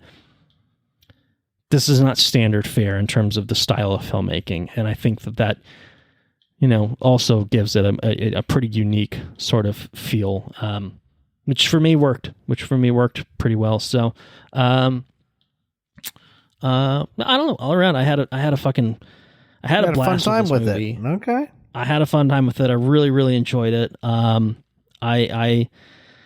don't think I have the same reservations in terms of the execution of certain things, but I respect that you feel that way, and I respect the fact that I. We'll talk about it, dude. I respect the fact that I may be. I don't think I'm alone. I mean, people do like this. It reviewed well and stuff like that. But like, it's very much a not for everyone kind of movie. And to be clear, I saw it by myself in theaters. Anna did not accompany me, which is probably should not surprise anyone. But I don't know. I don't know. I would watch this again, maybe. Well, I guess we'll get into it in recommendation. Well, I guess we can do that now, so we can finally get into damn spoilers instead of dancing around things. Recommendation wise, we'll bypass the idea of seeing this in theaters because I think you're shit out of luck on that totally front not at this point in time. Right. So I guess the question is, is this a movie that is worth paying for on VOD? Is it worth the extra $5 to own versus rent? Is it something that maybe it's going to be on Netflix, by the end of the year, and maybe give it a look then? Like, what do you think? How do you feel about it? I consider myself a pretty big zombie movie fan. I've seen a lot of zombie movies. I wrote out the what the fuck is it? Living Dead. Wrote out the Living Dead far longer than I should have wrote it out. I never watched the other one, Life in California with the Living Dead or whatever the fuck it is, where they're going like in I don't know what they call them anymore. There's so many. What, Walking Dead? Is that what we're talking about? No, The Walking Dead. Yeah, The Walking Dead. Oh, okay. I watched that one. And it's many spinoffs. Okay, all right. Yeah, gotcha. yeah, but I never watched any of the spinoffs exactly. So Gotcha. Anyways, but I like to consider myself a pretty good fan of the zombies. I think the zombies is an interesting thing, right? Okay. Yeah, sure. I don't think that this is a movie for... This is definitely not a movie for everybody. I would also say it's not a movie for every zombie movie fan. You know what I mean? Yeah. I think that this movie is very zany. It's very wild. I think it's incredibly well made. I think technically it's very, very, very, very good. There's just some things that I just don't particularly care for. You know what I mean? And I think that I can understand how you like it. You know what I mean? It's like I said, it's all there. There's nothing really missing. It's just the in-world things. Maybe I just, I don't know, just didn't drive 100% with me. So I think that this movie, I'm not going to lie, I spent $25 to buy this movie, and I feel like that was a lot. I think that I would have enjoyed this movie more having enjoyed it with just my streaming subscription.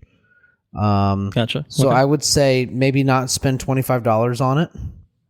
Maybe if you buy the Blu-ray or what have you, don't go out and buy it immediately. Maybe wait for Black Friday or a little bit of a sale. Or if you are like me and don't have a lot of physical media anymore, maybe just wait until it's available to stream. Is where I land on this one. Not because of its technical merit, but because it may or may not be for you. You know what I mean? Yeah. I came in thinking it was 100. I came in thinking I was gonna eat it up, and it just took some directions that were just kind of like, man, whoa. You know what I mean? And I don't know. Not all of it landed for me, and I just felt like I spent too much money on this movie. And not because, like I said, not because of the technical stuff, but just because of the in-world things. It's got some narrative choices that exactly. May work for more. Some people, not so much for others. And I mean, I pretty much agree. I think that's valid. Even though I liked this movie quite a bit, I recognize that will not be the same experience for everyone.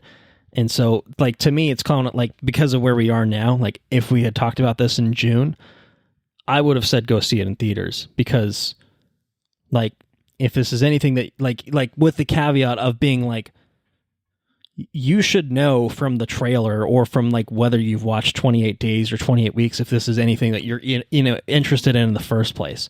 If you are interested to see Alex Garland and Danny Boyle, return to the world of 28, blank later, go see it in theaters, because you can at least be part of the conversation, but I think that it's a really interesting evolution of the ideas in that world. So I would have said go see it in theaters, and not because I think everyone's going to love it, but because I think if this is the type of movie that you're in for, that you're going to pull something, I think, pretty interesting out of it. Now that we are where we are, I mean, I kind of agree in the sense that, like, I don't know, $25 is maybe a big ask for something that could be pretty polarizing, you know, and to be fair, I probably would have put more money on you liking this movie as much as I did, and obviously, you know, that's not how things turned out. You've acknowledged that there's things to like about this movie, but, you know, it's clear that you didn't respond to this movie in the same way that I did, and that's obviously fine, but I think that's really sort of emblematic of the kind of movie that this is, where it's pretty fucking weird, it's pretty fucking out there, and it's intentionally so, but that's gonna put people off it a little bit in some ways, and then there's gonna be people that are fucking all in on it, you know, and I don't know if I'm necessarily all in on it, but I liked it a lot, and I'm really excited to see what comes next. It's good. You know, I think it totes an interesting line. And I think that's maybe that's where I don't know. There's a couple things. We won't dive into it in spoilers. Yeah. I think it totes totes a very interesting line of being very like melodramatic and being very serious, and then at the same time, there's just like off the wall bonker shit. You know what I mean? And it may, like, maybe it's comedic relief, but at the same time, it's not. It doesn't deliver. Like I laughed. Like, I thought it was ridiculous, but it almost felt whiplashy to me. You know what I mean? Because the other stuff is so rooted. I don't know. We'll talk about it. Stay tuned for our spoiler section. Stay tuned. We clearly have a lot to unpack. What I will say is, I think I actually will co-sign overall with Andrew. I think if we're at this point, we're in September, you know, by the time this is being recorded and theoretically out for our listeners, this movie came out in June. If you haven't seen it by now, like, Andrew gets a pass because he was fucking busy as shit in June. And I think you probably would have seen this in theaters if you weren't, you know, having a newborn child to help raise, you know, like, I think this is the kind of movie that you probably wanted to see in theaters and then just didn't. I would have seen it in theaters, because you were busy.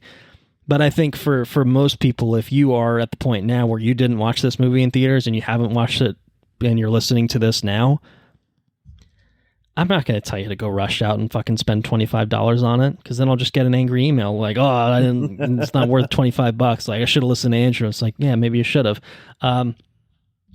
Wait for this to come to streaming. You may respond to this and think, oh shit, I don't know why I waited so long.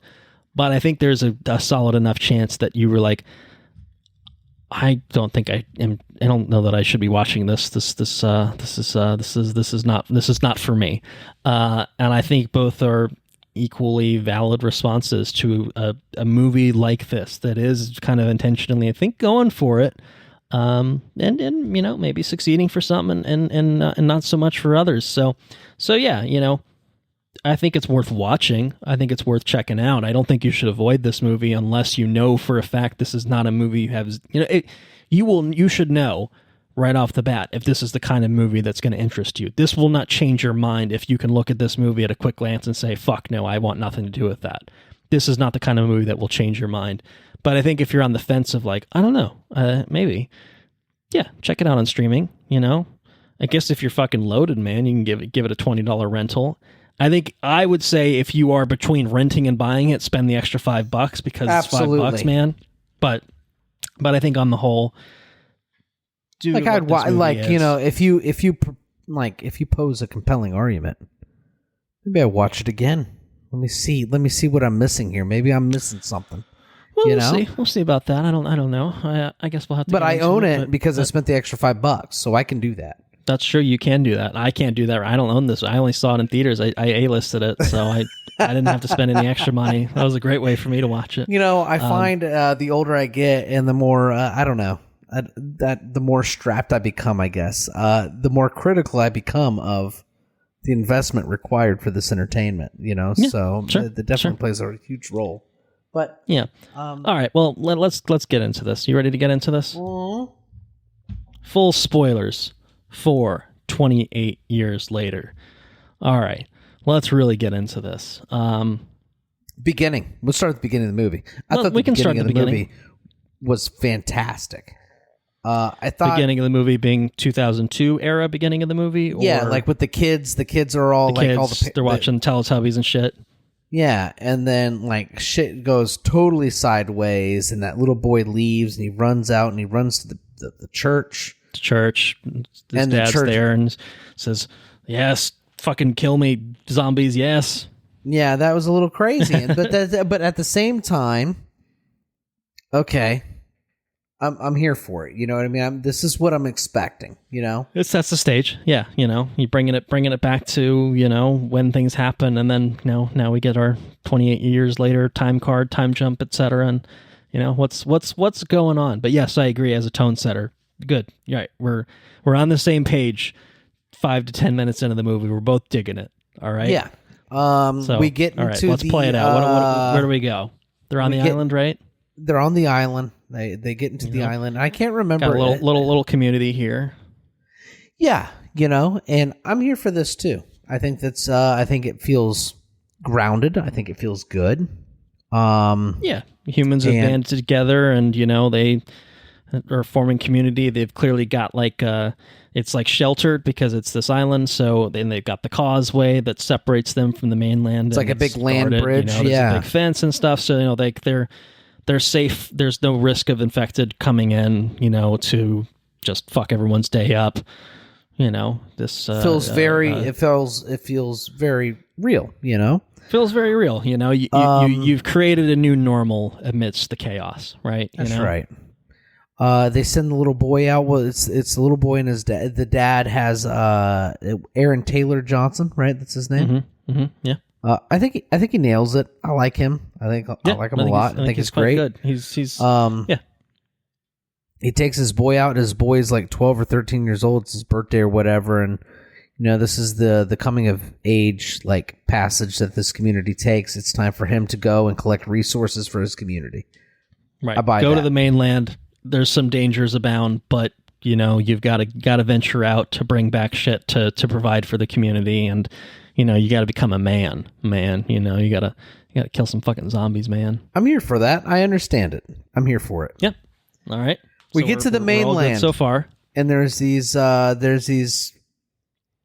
little fucking zombies. There's like the mama and the dada, and then there's the little baby ones. It's like, oh, right. Yeah. Well, this is 28 years later. I mean, they haven't I don't know.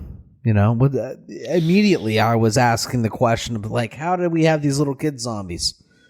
Right. That's true. And they seemed connected, they seemed emotionally charged when one died or the other died, because they ended up shooting the zombies. And immediately, when this problem arises, I don't know. I wasn't ready for it. Wasn't ready for that kind of thing. You know what I mean? Maybe the big fat one's running around trying to eat worms because there's nobody around or whatever. But then he's rummaging with his zombie family, and it just felt weird. I don't know. It just immediately didn't land with me. Okay. And then the little boy lets one of them go, I think, and from that moment forward, I was expecting, okay, we're exploring zombie families. This is what we're exploring. You know what I mean? This is what I didn't expect this, and yes, you expected just zombies running around kind of thing, exactly. Which there are. But then there's more than that. Exactly. Maybe a community with the zombies, and then maybe somebody fucks up and then lets the zombies in and whatever. That's more or less what I expected. Yeah. But what I got is I got that over 28 years, these zombies have established a community of sorts. They have a hierarchy. There's alphas now with enormous dongs. That massive. You ain't ready. You ain't ready. Actually, it's actually very, very normal size. Pretty small, I would say, in my estimation. Actually, But these zombies are also able to rip skulls and spines all in one, just rip people's necks out like fatality style. The alphas are like fucking predators, man. They're fucking straight up spine rip, shit. Just grab somebody's head and pull it out, and then like separate the head, the spine, the whole 9 yards, rip it all out all at once. Yeah, straight up predator shit, man. Yeah, pretty much. Yes, and that's I wasn't ready for that.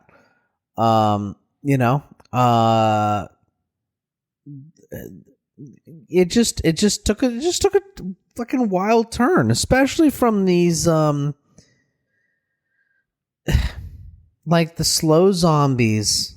Then this, I don't know if this sounds stupid or not, but like the slow zombies always.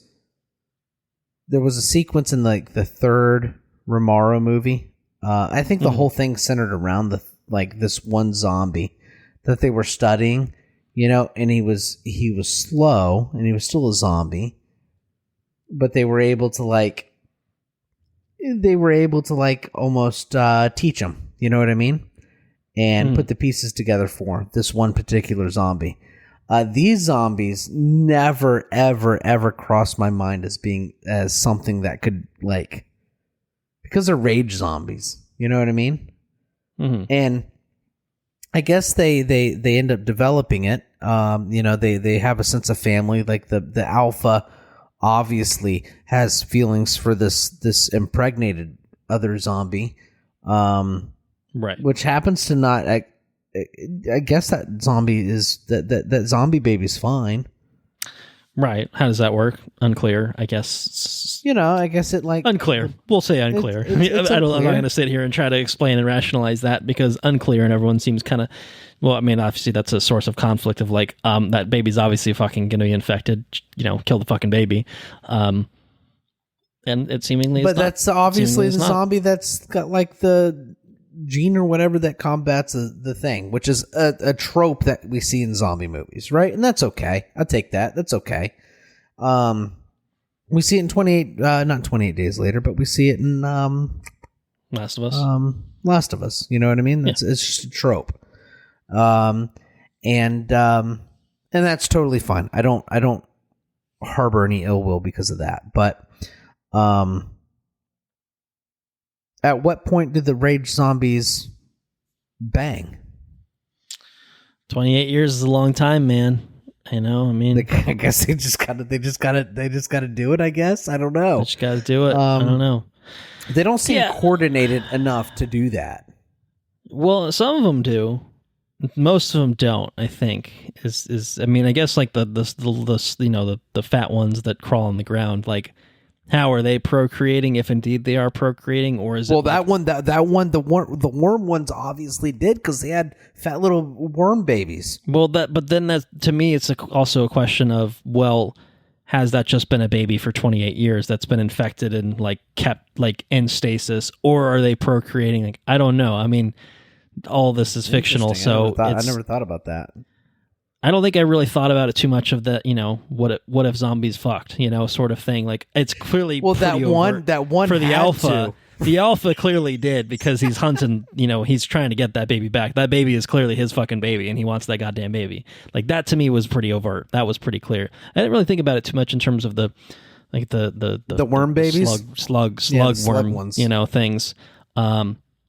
But it could be. I mean, I guess. I don't know, physically how they're, managing that. That seems a little bit more problematic. Or maybe it was the fucking that turned them into this sort of thing, and everyone just slowly morphed into a little slug man, slug baby. Unclear. I mean, generally speaking, I don't disagree. How did any of this happen? You know what? I don't really know. But for me, I don't know if it's just a weird disconnect in my brain, but it's well, they're not actually zombies. They are humans infected by a virus, and so it's it's turned them into the rage zombies. But to me, there's I'm just I don't know. I guess it's conceivable that in 28 years, it's affecting brains differently in certain sort of ways, or and how is it increasing, the physical prowess of the alpha, in more ways than one. I don't know. I don't know. I don't know the answer to that question. because again, all of this is fiction, and so you can kind of just make the story what you want it to be. And of course, the risk you take with that is people are being like, huh? What? Which is, I think, maybe where you are is like, okay, because I don't know, but for me, I'm kind of just on the side of just like, I don't know, man, 28 years, like shit happened, man. Like, I don't know. I guess I didn't concern myself too much with, like, I thought it was an interesting sort of evolution of like, here's how the world has changed without being so much concerned as to the why of it, of how did this happen? I'm just like, I don't know. Humans infected by a fictional virus turned them into fast running zombies for like, and principally still seems to be doing that. I mean, I think that's, generally speaking, sure. Most people still seem to be that 28 years on, and, is it a question of like I feel like in The Last of Us, like the bloaters are like people that have been infected for longer, or the clickers are people that have been infected for longer. Like, and, in The Last of Us, there are people that are more human looking that are just infected, like they'll try to kill you and they'll try to, fuck you up, and they can infect you if they bite you, but they're generally pretty human like in appearance. Whereas you got the clickers that have the full fungi, and like, presumably those are people that have been infected longer, and then the bloaters, like, how does that happen? You know what I mean? So I kind of feel like it's a similar sort of thing where it's just like maybe the length of time that you've been infected, or maybe it's just literally the way physiologically how the body responds to it is different, depending on, whatever you've got going on internally, or it's the combination of that plus 20 plus years have elapsed, or I don't know. None of us know. That's it. There's no clear explanation. I guess it's really just you're either on board for it or you're not. I mean, I guess, right, at the end of the day. Well, I think the problem is like when you compare the zombies from like The Last of Us compared to these ones, I think it's easier to process, at least for me. It's easier to process such dramatic differences in like the way they act and stuff because they almost appear so much more alien. You know what I mean? They're completely morphed. Whereas they're like morphed. And they're also morphed by an external like thing that you can they look different. It's that there's fungus that has taken over the bodies, and it's you can think about a fungal infection going into your mind and just completely changing your physical structure like that. I agree. Like, I guess that makes sense. Whereas just if it's just a virus, like, a big, people that got like big fat thing eating worms, he's just a big fat man eating you worms. get the flu and you don't turn into, a fucking slug man, like typically, right. Typically you don't. You could, I guess, potentially in 28 years, depending on how things are going. Yeah. But yes, I get that. I don't disagree. Maybe I got hung up on like, I didn't check my brain at the door, right? Yeah. Well, I mean, not that you checked your brain at the door, but it was just I got hung up. Maybe I got hung up. But I think if you are asking the questions of how did that happen? Why is it this way? I mean, those aren't answered. Like that's not answered. It's just thrown at you, and you're expected to roll with it. You're not gonna get it. You're expected to just be okay with that. And I guess it's one of those things. Like, I guess it's an expectations thing. Like if you're not necessarily expecting that, or if you're expecting the one thing of these are fucking zombies, and you're like, oh, what fucking zombies? Little slug family, and biggest diggest, zombie, and pregnant zombie, and but maybe not pregnant, or maybe not infected baby. Like it could be a lot to take in and process, and it kind of like it's a few different things that it does kind of throw at you. It's not all right. And they just the slug. I feel like they make a conscious effort, like the Bone Temple guy, Ralph. Mm-hmm. Ralph is a doctor, and everybody's like put off about going to the doctor. You don't go to that doctor guy up there. He's fucking crazy, But like I cover myself in iodine and shit. I take a bath in iodine. I'm yellow or orange or whatever. I can't remember. But he had a tint to him at the very least. He had a tint. Yes, he definitely had a tint to him. It's because he takes bath and like there's this effort to make it grounded in some sort of like there's an effort to make it kind of grounded in some sort of scientific kind of thing. Take the I have the blow dart. It's got these two different kind of medicines in it, and it really knocks them out, makes them stupid, or just stops them. I take a bath and it prevents the virus from spreading around my body or whatever. You know what I mean? And maybe like I said, maybe we'll get more into the family dynamic of the zombies in like the second and third versions of this, or second and third sequels of this movie. Yeah, maybe we do see more of the intervening years from, the how they interact with each other. Franchise to we haven't how we got here.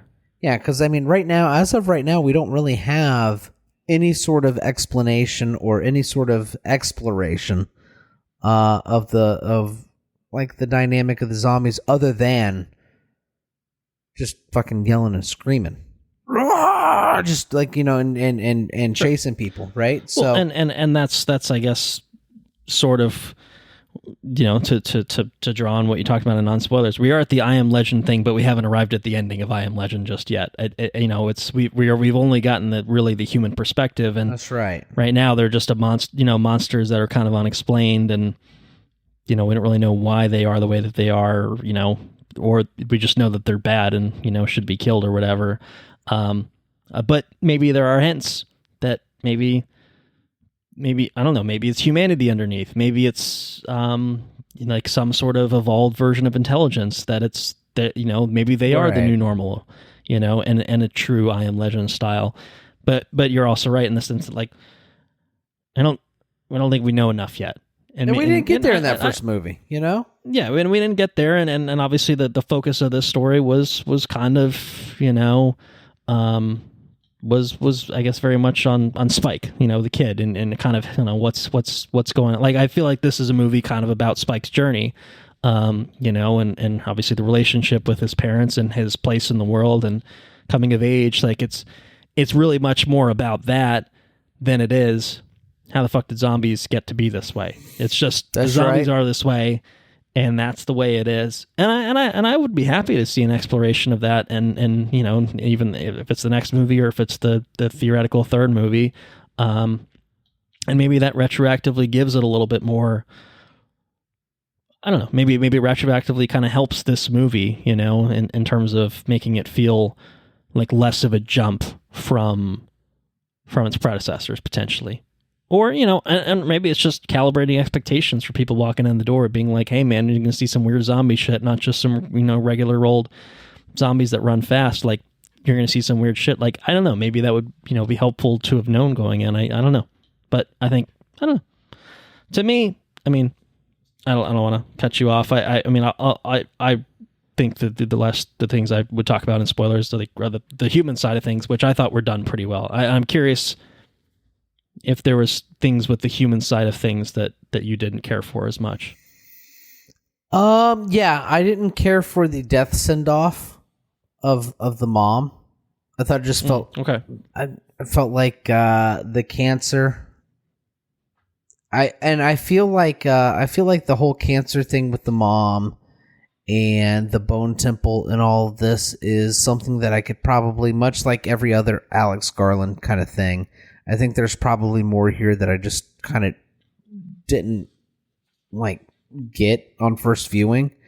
I feel like there's a subtext here on something, and I was distracted by all the zombie stuff, and I feel like there was just too much for me to kind of really dive in on this exploration on this boy kind of experiencing the death of his mom. And I feel like there's an emotional thing here set within the fucking bonkerness of 28 years later. You know what I mean? So no, for sure. I feel like there's an emotional thing here that I totally missed. And for that, I have to be critical of that, because if you are trying to really have an emotional subline through this thing, there's so much going on, and so everything else is so loud. It's really hard to pull what you're trying to say out of it. At least it was for me. I imagine there's people that got it on first viewing, but for me, I didn't get it on first viewing. I think it's there.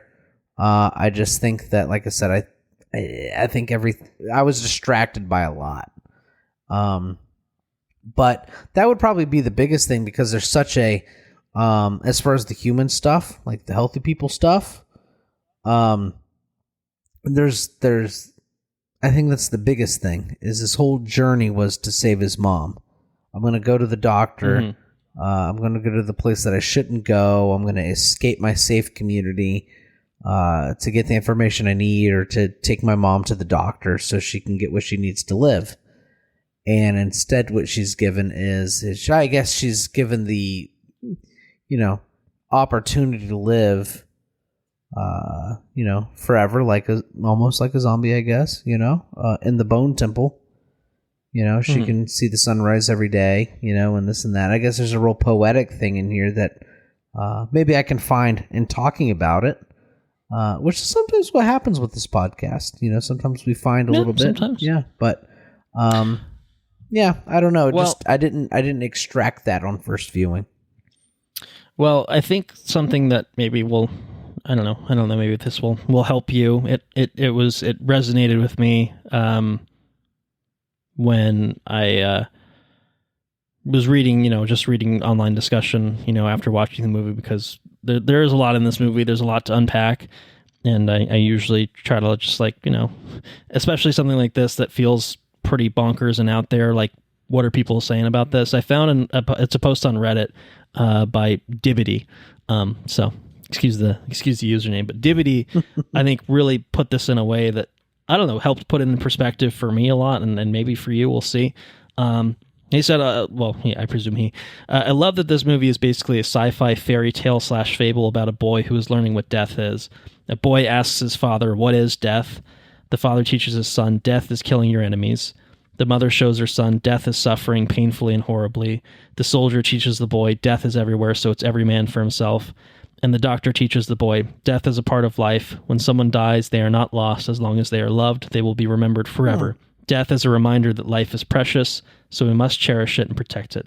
Finally, knowing everything there is about death, the boy then ventures to the unknown to discover what the world is. And that's actually really fucking awesome. I appreciate that. Thank you, sir. Yeah. This is a bonkers movie. There's a lot going on. There's a lot of insanity happening in this movie, but to me, that undercurrent of the story was really interesting to me, and it ties into me like the overall structure of the film, where it is very much like the first third, if you will, setting aside the prologue, is a movie about father and son. It's Spike and Aaron Taylor Johnson and his dad, and it's like, there's like little bits in that where I'm like, it is pretty fucked up, but he's just like, yeah, just kill these people. They're fucking nothing, man. They're just fucking, mindless, fucking, beasts. And Spike is clearly kind of uncomfortable with that. I mean, he's a kid, and he's 12 years old, and he's clearly a nice boy who isn't, a fucking monster psychopath who says, I want to kill and do everything. And it's not like, obviously people hunt, and it's not like, bad for people to hunt or whatever, that's not my personal thoughts, but it is kind of more extreme in a scenario like this, where at the end of the day, they are people that you are killing, and so you have to think, kind of think about it from that perspective, like, Aaron Taylor Johnson sees them so detached from humanity. They are just others. They're just fucking beasts. They're monsters. They're not people anymore. And that's really interesting. And the movie kind of really shifts where Aaron Taylor Johnson he's not in the movie a whole lot past that initial stage once they kind of make it back, after that, they escape the zombies and stuff that are hunting them, and, there's a little causeway sequence. And then it's a lot more low key when Spike goes back out with his mom, obviously she's barely lucid half the time. So he's kind of trying to, usher her along. But it's a little bit more like quieter, but then the soldier comes in and things get fucking chaotic. They've got that whole scene with like the gas and stuff in like, the gas station, I think. And then you go meet Ralph, and Ralph's a fucking crazy guy.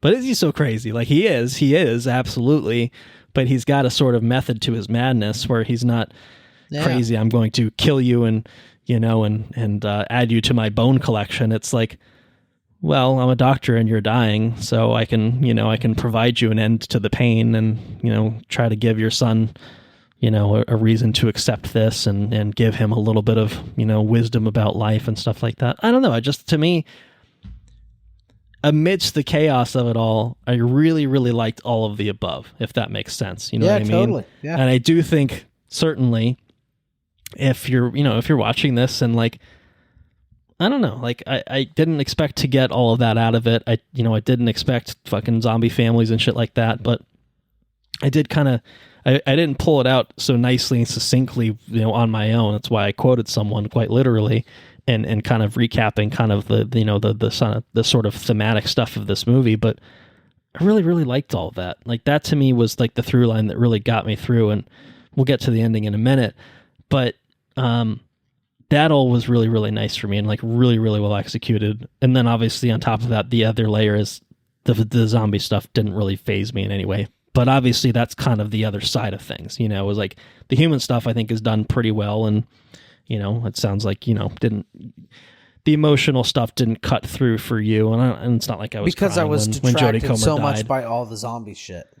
Right. And I think that's a sort of tough thing about this in a movie that is, probably sub 2 hours, and covers a lot of territory and tonally is kind of crazy shit. And, zombies are giving birth. Like it's kind of fair to not be able to whittle through all that and pull the messaging out of it, because there's so much to really unpack, certainly on a first viewing. So, and I think that's a totally valid thing. those are the things that to me those are the reasons why I really, really enjoyed it as much as I did. That quote that you pulled out was fucking stellar. Yeah, I don't know. That was, I don't know. No, that's why I liked it. And I think that Skibbity toilet, Dibbity toilet just did it. Dibbity toilet just put it together in a nice sort of way that really stood out for me. So yeah.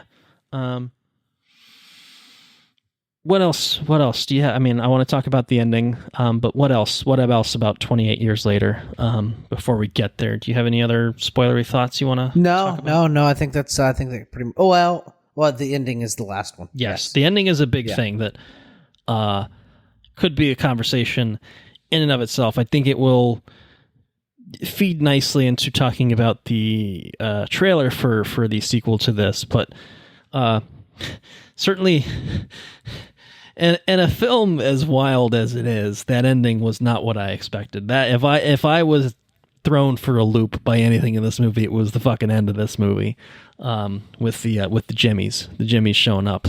The tracksuit. I kind of thought that Power Rangers, Power Ranger ninjas, Jimmy Seville, Power Ranger ninjas, Teletubbies, if you will. They're almost like Teletubbies. They are definitely Teletubby influence. That's for sure. Yes. I almost thought that Aaron Taylor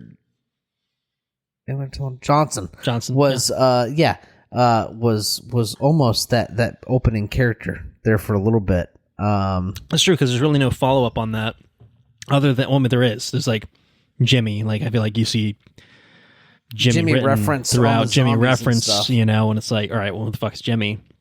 But yeah, there's no real clear explanation of who the fuck Jimmy is.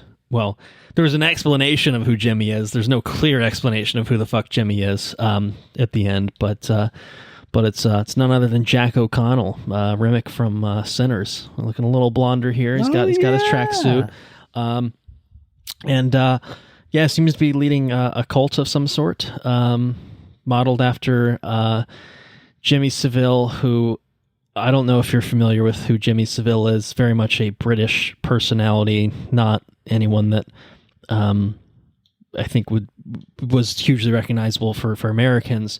But at the time of his life was like a performer, did a lot of like television programs for children and stuff like that. So it was obviously very popular, and that would, explain why British children in 2002 watched his shit. after he died, it was revealed that this man was a fucking monster who like sexually assaulted, molested probably hundreds of people, kids included. Jeez. Yeah, like it's like just fucking ghastly, sick shit. You know, and so I guess really kind of what you're looking at here is a world where none of that comes to light, you know, which is a sort of fascinating version, an alternate version of history. Let's put it that way. But yeah, no, you've got this imagery of people dressed up like this guy with the tracksuit, with the blonde hair. Like that's where that comes from. That's what they're coming. I mean, obviously the colorfulness is very Teletubby influenced and Teletubby, some might say, some I might say, you know, but the way that they're like fighting and stuff is very fucking jarring. Like this whole sequence, because it's just like, and it just ends, you know, it's just like, that's it, you know, it's kind of just, it's very much just Spike's ready to go out in the world. Oh shit, there are more zombies here, and here come the fucking Jimmies, and what the fuck is happening here? So, and then it ends, and it's just like, to me, that was the point where I was just like, okay, this felt like a different movie. You know, this felt a little bit outside of the established world that I had seen. Pretty out there, pretty insane, even for a pretty insane movie kind of thing. So what was your reaction to the ending? Or at that point where you're just like, whatever. Well, I mean, at the beginning, you know, you have the like the community, and that feels okay, and then they venture out, and then you have, I mean, we didn't even talk about the soldier guy. Yeah, no, not really. Yeah. You know, but like the outside world being like, holy shit, this place fucking sucks. Yeah, exactly. And then you go to the Bone Temple, which feels like a completely different setting, and you're like, holy shit, what the fuck is going on? You know what I mean? Like this place is nuts. Yes. Yeah. And then you have like these, they almost feel like the guys from Clockwork Orange. I feel like I've been referencing that movie a lot. Maybe I need to watch it again. But they feel like yeah. Have you ever seen that movie? I have, yeah. Yeah, yes, they feel like this gang of, I don't know, just fucking nutty people out doing whatever the fuck they want, which is pretty much what they're doing. They live in a lawless country or, you know, world at that point. So, I mean, you know, they were kids when this happened, and they never had to grow up beyond Teletubbies and Jimmy Savile, and so that's their fucking personality, man. You know, and it's wild, and it felt just as jarring as every other major shift in this movie. You know what I mean? So it's like I felt like I was here for it. Yeah, you know? I mean that's fair. It's a yeah. I don't know. To me, it was the biggest jump tonally. I think just like the style of the action, particularly, and how they dispatch the zombies, felt very comical, even relative to the rest of the movie. Yeah. I think intentionally so, but it was definitely an interesting place to leave it. I think what helps for me is the fact that like if this was just the end of the movie and that's the end of the story, I don't think that would feel satisfying. It would be like, what? You know, it's a sort of classic thing of to be continued. We know that there's more story. We know that there's more with the Jimmies to be seen and stuff like that. So I think that the idea of Spike with the Jimmies is kind of interesting to see how he reacts to these group of fucking psychopaths in this world. You know, now that his dad's an asshole, he's cheating on his mom, you know, like, all right, you know, that's kind of sucks. It's kind of shitty. His mom, he loves his mom, but obviously she's very unwell and quite literally by the end of this movie dead. He's off on his own, you know, he doesn't want to be part of the community. He's ready to kind of go off and explore. And then, you know, classic thing, day one, the fucking Jimmies come in, man. Like the Jimmies. You can't make this shit up. I guess it's not day one, it's 28 days later. I forgot about that. That's what it says in the Wikipedia. But anyway, yeah, that was just wild. Pretty interesting. I feel like I heard a lot of chatter before I saw this movie about the ending being a love it or hate it kind of thing. I don't know that I would subscribe to either camp. It's a TBD for me, I think, depending on how it plays into the next movie. You know what I mean? Following up on it. So, well, I think that's the next natural point to go to. Are you ready to talk one more trailer, one final trailer? Or do you have any other thoughts on 28 Years Later? No. I think there's a lot. There's a lot, movie. and you own it, so you spent that extra $5. You could revisit it with a different lens, and not anytime soon probably, but you could do it. See what's happening there. But all right, well, let's jump over. I guess probably. I mean, this is. I think we may inevitably be still spoiling 28 Years Later when we talk about this trailer, but we got an official trailer for 28 Years Later. The Bone Temple. The Bone Temple. So it's a cool name. It's a direct sequel to 28 Years Later. It was shot back to back. This movie, The Bone Temple, was directed by Nia DaCosta, who did Candyman, the newer Candyman and the Marvels most recently. Danny Boyle produced, did not direct, but it is an Alex Garland script for this one as well. And so, we got an official trailer, which shows off, obviously, the continuing story of Spike as he's with the Jimmies. We get more Dr. Ralph, being crazy, maybe even crazier than ever. What'd you think about the trailer? Did this make you feel differently about 28 Years Later? Are you excited to go back in based on this trailer? How are you feeling about the Bone Temple? I'm here for it either way. Okay.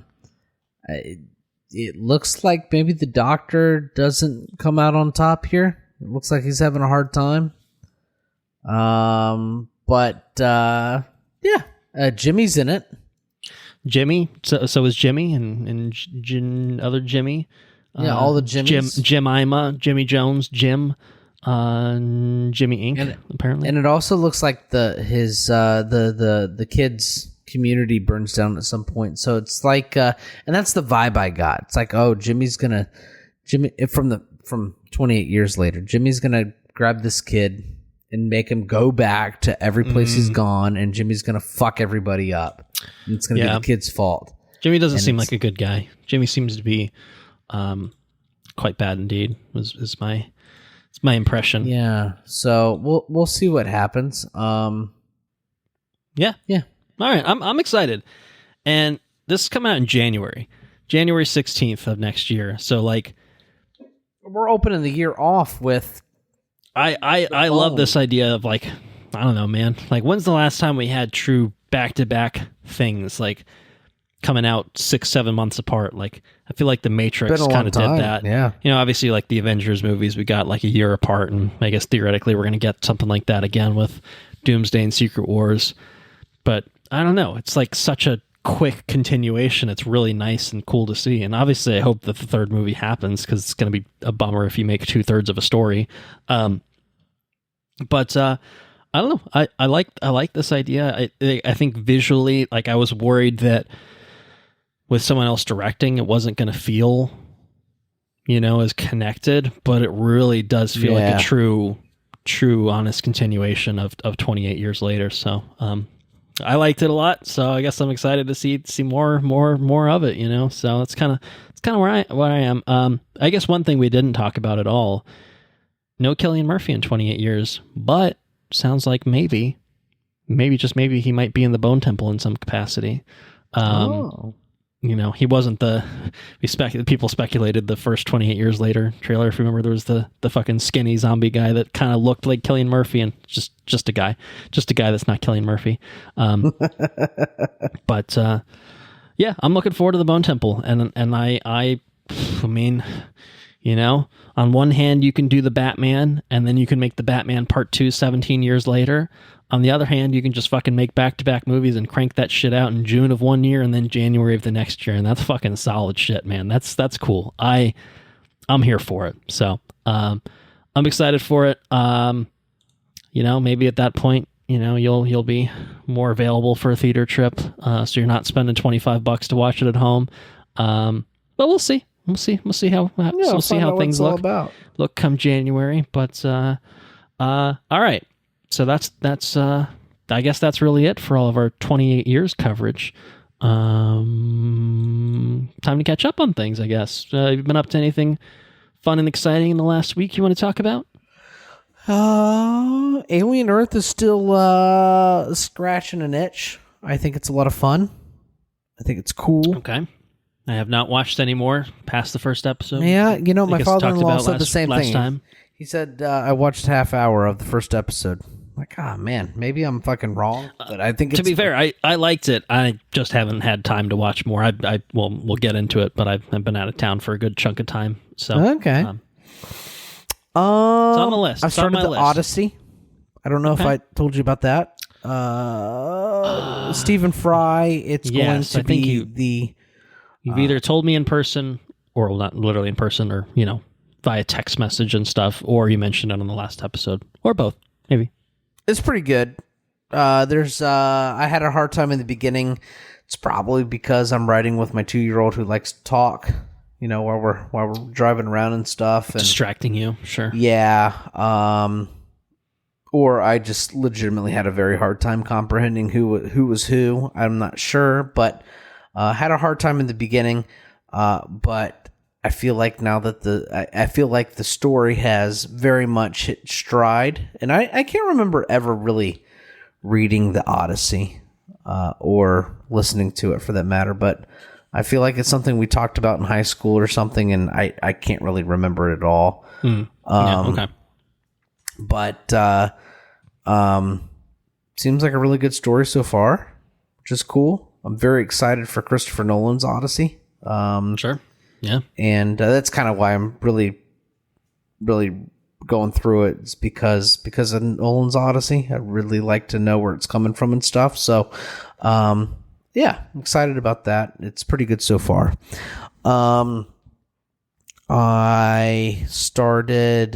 Sarah and I have started a show called Secret Millionaire on the Netflix.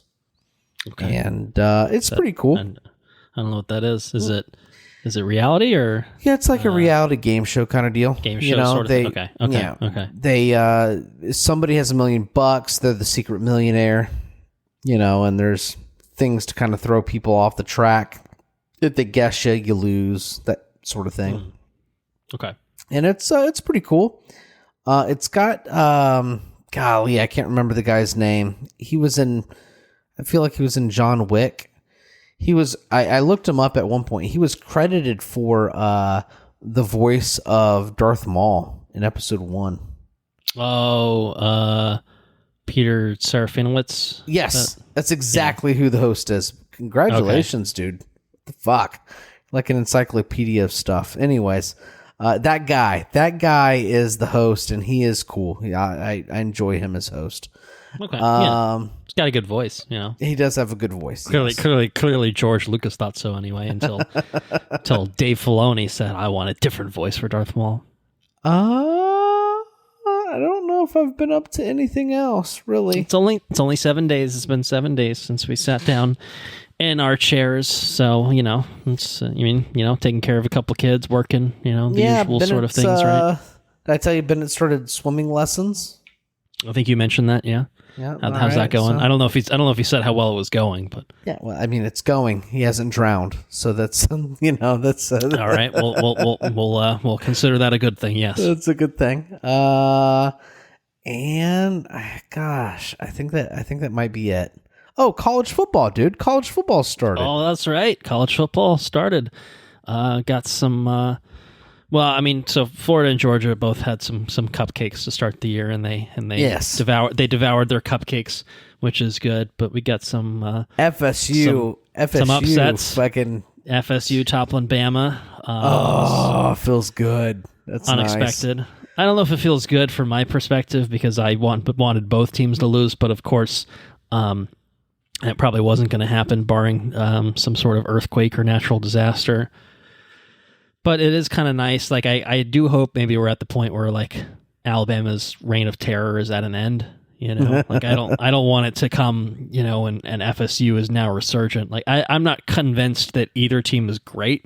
Like they're both probably mediocre teams, and And FSU probably just beat up on a mediocre Bama is probably the likeliest scenario, but you never know. It's early in the year. You don't know how things are going to shake out. Texas looked like dog shit against Ohio State. Clemson looked like ass. So, like there's some interesting results, from the early days of college football. Who's Georgia play week 2? Do you know? Florida's got USF at home, which should be a little fun, interesting. I feel like Georgia's playing some really small school again. Got another tune-up game. That's good. Yeah. Arch Manning. I wasn't really impressed with this. He didn't look so hot. I mean, tough road environment, but not an impressive. I saw this meme. This meme of him. Some dude was comparing his throwing style to Uncle Rico from Napoleon Dynamite. And I thought that was very funny. I lost my 5-leg parlay on. Texas fuck you over. Texas fucked me over, and so did FSU won, so they did good. I forget who else lost. There was another one though. LSU. I think I voted on LSU. The LSU Clemson game. Yeah. Yeah. Anyways, I lost 2 out of the 5. Anyways, it was a fun weekend. We had a fun weekend. We were in Crystal River. We watched the opening football weekend, so it was a lot of fun. I'm glad college football's back. When it's gone, it feels like something is missing, and it's finally back. So we have finally back. Yeah, NFL's coming back this weekend. So I don't know how. I guess you're probably more in on the college side of things, but yeah, it's just football season, man. It's nice. And that's awesome.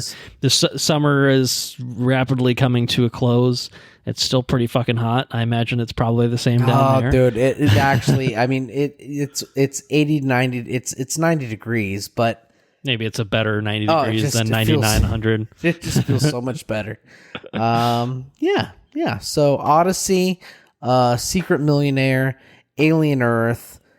Football season, kids, and I feel like that's pretty much it.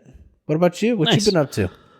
Well, the big thing that I got up to, which I mentioned was about to happen, is I saw 9 Inch Nails live in concert. They played in Philadelphia last week. The Peel It Back tour. And how was that? It was fantastic. They're touring with Boys Noise, who's like a DJ, and so he did like an opening kind of DJ set, and traditionally there's like a break between the opener and the headliner, and this it went right into it. And they had a very cool setup where they had a B stage, which was kind of in the middle of the arena. They played it like it's like where the Flyers and 76ers play. They had like a B stage with like a piano and kind of more like a stripped back setup where they started there. They played a few songs and then they went to the main stage, and then they went back to the B stage. But then when they went back to the B stage, they did a bunch of remixes with Boys Noise, and then they finished out on the main stage. So I mean, it was really cool. It was a pretty awesome set list overall. I could have appreciated more love for The Fragile and With Teeth, which are some of my favorite 9 Inch Nails albums, but the problem is 9 Inch Nails has a lot of good shit, and you really need a 50 song set list to be like, I feel good about everything that's covered here. But some standouts, they play it As Alive As You Need Me to Be. On the B stage with Boys Noise, the Tron Ares song, which was fucking cool. They did a badass remixed version of Closer and Sin, and they did a cover of I'm Afraid of Americans. There was a lot of stuff that was like maybe a little bit pointed in terms of messaging, Ruiner and I guess like Piggy, and just like there's certain things that was just like less than. I think Trent feels a certain way about the state of the country, and he ain't wrong. They came across very clear, huh? And the very mention of Trent Reznor has summoned. Trent and Less Than. The very mention of both Less Than and Trent Reznor has summoned Anna Mattis into the room. She's a big fan of Trent Reznor, and Nine Inch Nails. It's a fun thing for me because I'm a big Nine Inch Nails fan, and it's the kind of music where I'm just like, I'm surprised that she likes it, but hey. And while I do love Trent Reznor and Nine Inch Nails in general, I particularly love the song Less Than because it's all about how it's really fucking stupid if you vote for an authoritarian and then you're surprised by what happens. And it's basically an entire song about how fucking stupid people are who vote for idiots like that. Imagine a world like that. Oh, crazy. Yeah. What a crazy world that would be, you know? Yeah. Anyway, it was a great fucking concert. I mean, we had great seats. We went with Enrique and Celine as well. So it was, oh man, it was, we spent a pretty penny. We had some great seats. I regret nothing. It was fantastic. Would absolutely do it again. Would do it. You know, we looked it up. I was like, oh, they're playing somewhere. Like, oh, they're playing Boston. They're playing New York. You want to go? And, you know, we can't really afford that. Plus the travel time wouldn't really make sense. But great show. Probably, I think, my third or fourth time seeing Nine Inch Nails. They don't tour super often, but, you know, worthwhile when they do. I think they're coming to Tampa still. I don't think they've made their Florida leg yet. Maybe looking at some tickets on your end. Ooh, that'd be fun. Other than that, I mentioned we did some traveling. It was Labor Day weekend between recordings, so we took a trip up to New York and to Vermont, like a quick trip to Vermont. In part because Anna's parents are moving just across town, but we're trying to get some of the childhood shit out of Anna's room to take back now that we've got a nice fancy house that we have a basement where we can put stuff in.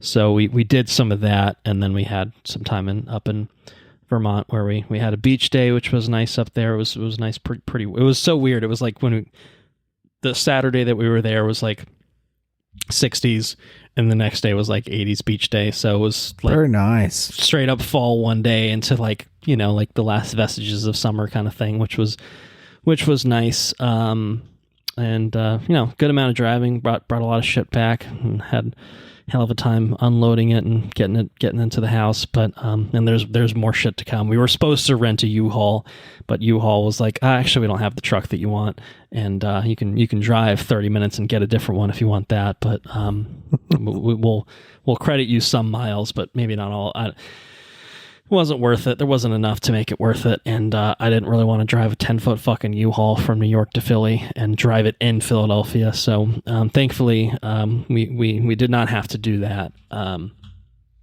But yeah, good trip, fun trip, a lot of driving, short span of time, but it was good. I guess it did take a couple days off work to make it happen. But it's pretty much it. While we were up there, we watched the Always Sunny Abbott Elementary crossover. I don't know if you watched that. No. Because there was, to be clear, in Abbott, there was the crossover where the Always Sunny characters appeared in the most recent season, and then they did the other version, they did the flip side of that where the Abbott characters appeared on Always Sunny. And it was the first episode of the newest season. So no, I'm so far on Abbott. I feel like I've been watching really? it for a while. Okay. Yeah. All right. I thought you maybe had watched the most recent season, but it sounds like you haven't then. The most recent season was good. I don't know if you watched some or all of it, but season 2? Season 4, I think, was the most recent one. Oh, Jesus Christ. I'm way Abbott. behind then. Yeah. Definitely way behind. Okay. Yeah, they did an Always Sunny crossover with each show. So the Abbott one was a little bit more, Abbott, it was a little bit restrained, in terms of the Always Sunny characters not being as foul-mouthed and vulgar as they can be. But the fun of the Always Sunny side of things was that the Abbott elementary characters got to swear and be a little bit more vulgar than they typically are in their own show. So it was really fun. Oh, interesting. And it was like a good true melding of both shows, I think. Like, it didn't feel like a traditional Always Sunny episode. It very much felt like more of the tone and feel of an Always Sunny episode, but very much still integrated with the Abbott cast and then the structure and ideas of Abbott. So very fun. I mean, two wildly different shows, but two fucking awesome shows that that are representing Philadelphia in very fun ways. And and I love both shows. So it was really, really unique to see those two very, very different shows paired together. So, yeah, I think that's it. Busy. You've been busy. Yeah. I'd like to get back to Alien Earth, but, now I think I have a little bit more free time ahead, but there are other things that I maybe will be watching in the near future, and maybe I'll explain what kind of things I might be watching when we wrap this episode up. But yeah, we'll see. We'll see what I get up to anyway. All right, I'm gonna wrap it up if you're ready to wrap it up. Let's wrap it up. Thank you all for listening. If you enjoyed what you heard, please spread the word. We are on Patreon at patreon.com/watchreviewrepeat. You can get early access to all of our regular episodes, which is very helpful when we get behind on editing, which happens a lot. Or you can get timed exclusive access to any bonus episodes that we work on. One is coming before the end of the year. What is it? I don't know. Don't ask questions, but we'll figure it out. But we're going to make it happen at some point. Our website's watchreviewrepeat.com. We are on a few socials. We're on Blue Sky, watchreviewrepeat.bsky.social. We're on Facebook, facebook.com/watchreviewrepeat. We're also on Instagram at watchreviewrepeat. So you can follow us there. You can message us there if you need to get into contact with us. Want to talk to us about things. Happy to read those, engage with things. Or if you have questions, comments, suggestions, you of course can send those our way to watchreviewrepeat@gmail.com. If you've got something to say, send it our way. Intro and outro track is Mechanolith by Kevin MacLeod at Incompetech.com, licensed under the Creative Commons by Attribution 3.0 license. So here's what's happening. Here's what's happening, man. What is happening? We're like really, really close to finishing episode 298, which is kind of crazy to think about. We have 299. We don't know exactly what we're going to be doing for 299. We've talked about maybe doing some K-pop Demon Hunters, taking Enrique's recommendation from that Fantastic Four episode. I think maybe you've watched it. My Little Soda Pop. Yeah, we're singing it. I don't know. I haven't seen it yet. But we've got 299, and I don't really know what's coming out in theaters. You just did a theater trip with Weapons, so it kind of feels like maybe we need to find something that's a little easier, more palatable for you to watch at home. It's an option, but that leads us to 300. And 300 is a big fucking deal. That's a milestone episode. We have done some big episodes on episode 100, episode 200, and 300. I think we've decided has to be something special too. So I think we can reveal what we're going to do for episode 300, because it's something that's going to be homework, I think, for the both of us over the next probably couple weeks at least. That's right. Episode 300, following from episode 100, where we did our 5 favorite films, and episode 200, where we did our 5 favorite television shows. Episode 300, we're going to be doing our 5 favorite directors. Boy, it's not an easy task to whittle it down to 5. We're working on it, and the hope is not only will we choose 5, but we'll use that as an opportunity to talk about at least 5 movies. A movie from each director. We'll certainly be talking about more movies, but I think the hope is to rewatch, or perhaps watch for the first time if it makes sense.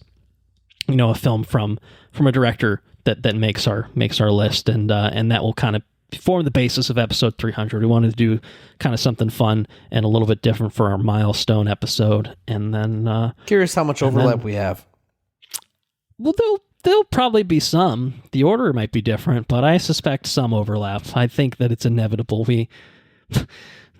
This episode aside, we tend to agree on a lot of things, and even within this episode, we certainly agreed on a lot. Yeah. Within 28 years, there was generally some agreement. We weren't radically different, but a little bit different. But yeah, no, we tend to have similar sensibilities and likes and stuff. So I don't know. It'll be really interesting. I mean, I think we had a little bit of crossover for film. We might have had some crossover for both film and TV shows. I mean, not all completely. of them. Yeah, not all of it. We're still unique individuals with our own things that we like, but right. But definitely similar sensibilities overall. So it should be fun. It should be really fun, and I'm looking forward to kind of watching some movies, man. Like that's pretty much what I'm going to be doing for the next little while, is hopefully watching Alien Earth, but hopefully watching some movies too, and getting prepped and ready, and that'll be a fun one. So we'll talk about it again, obviously, at the end of next episode when we are right there, and then we've got some other things that we're going to talk about in terms of what's going on with the pod. But I think for now that's enough sizzle for the future. That's enough sizzle right there. Is 300 is coming. Just reminded me I had a good idea for what we could have done for episode 300, but I'll save it. We died yes, in hell. We could do. I mean, hey man, Zack Snyder could be on the fucking list. In which case, that would be the movie to do. Zack Snyder could be on the list. You never say never. Our arrows will blot out the sun. Then we will fight in the shade. Yeah, we might just pivot and do 300 for 300, man. Yeah, fuck it. That's fucking sick, man. You know, it's pretty fucking cool. Maybe we should just do a 300 bonus episode.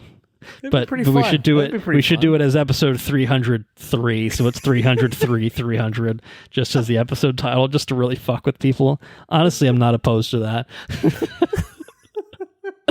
Have we cracked the code to our bonus episode for 2025? I don't know. There we go. We'll talk about it. All right. Well, we're gonna say goodbye for now. Reconvene for $2.99, and yeah, and maybe it'll be K-pop, maybe it'll be something else. Who knows? Stay tuned, but we'll figure it out. So anyway, Andrew's gonna take you out. Take care now. Bye bye then. Laters on the Menjay.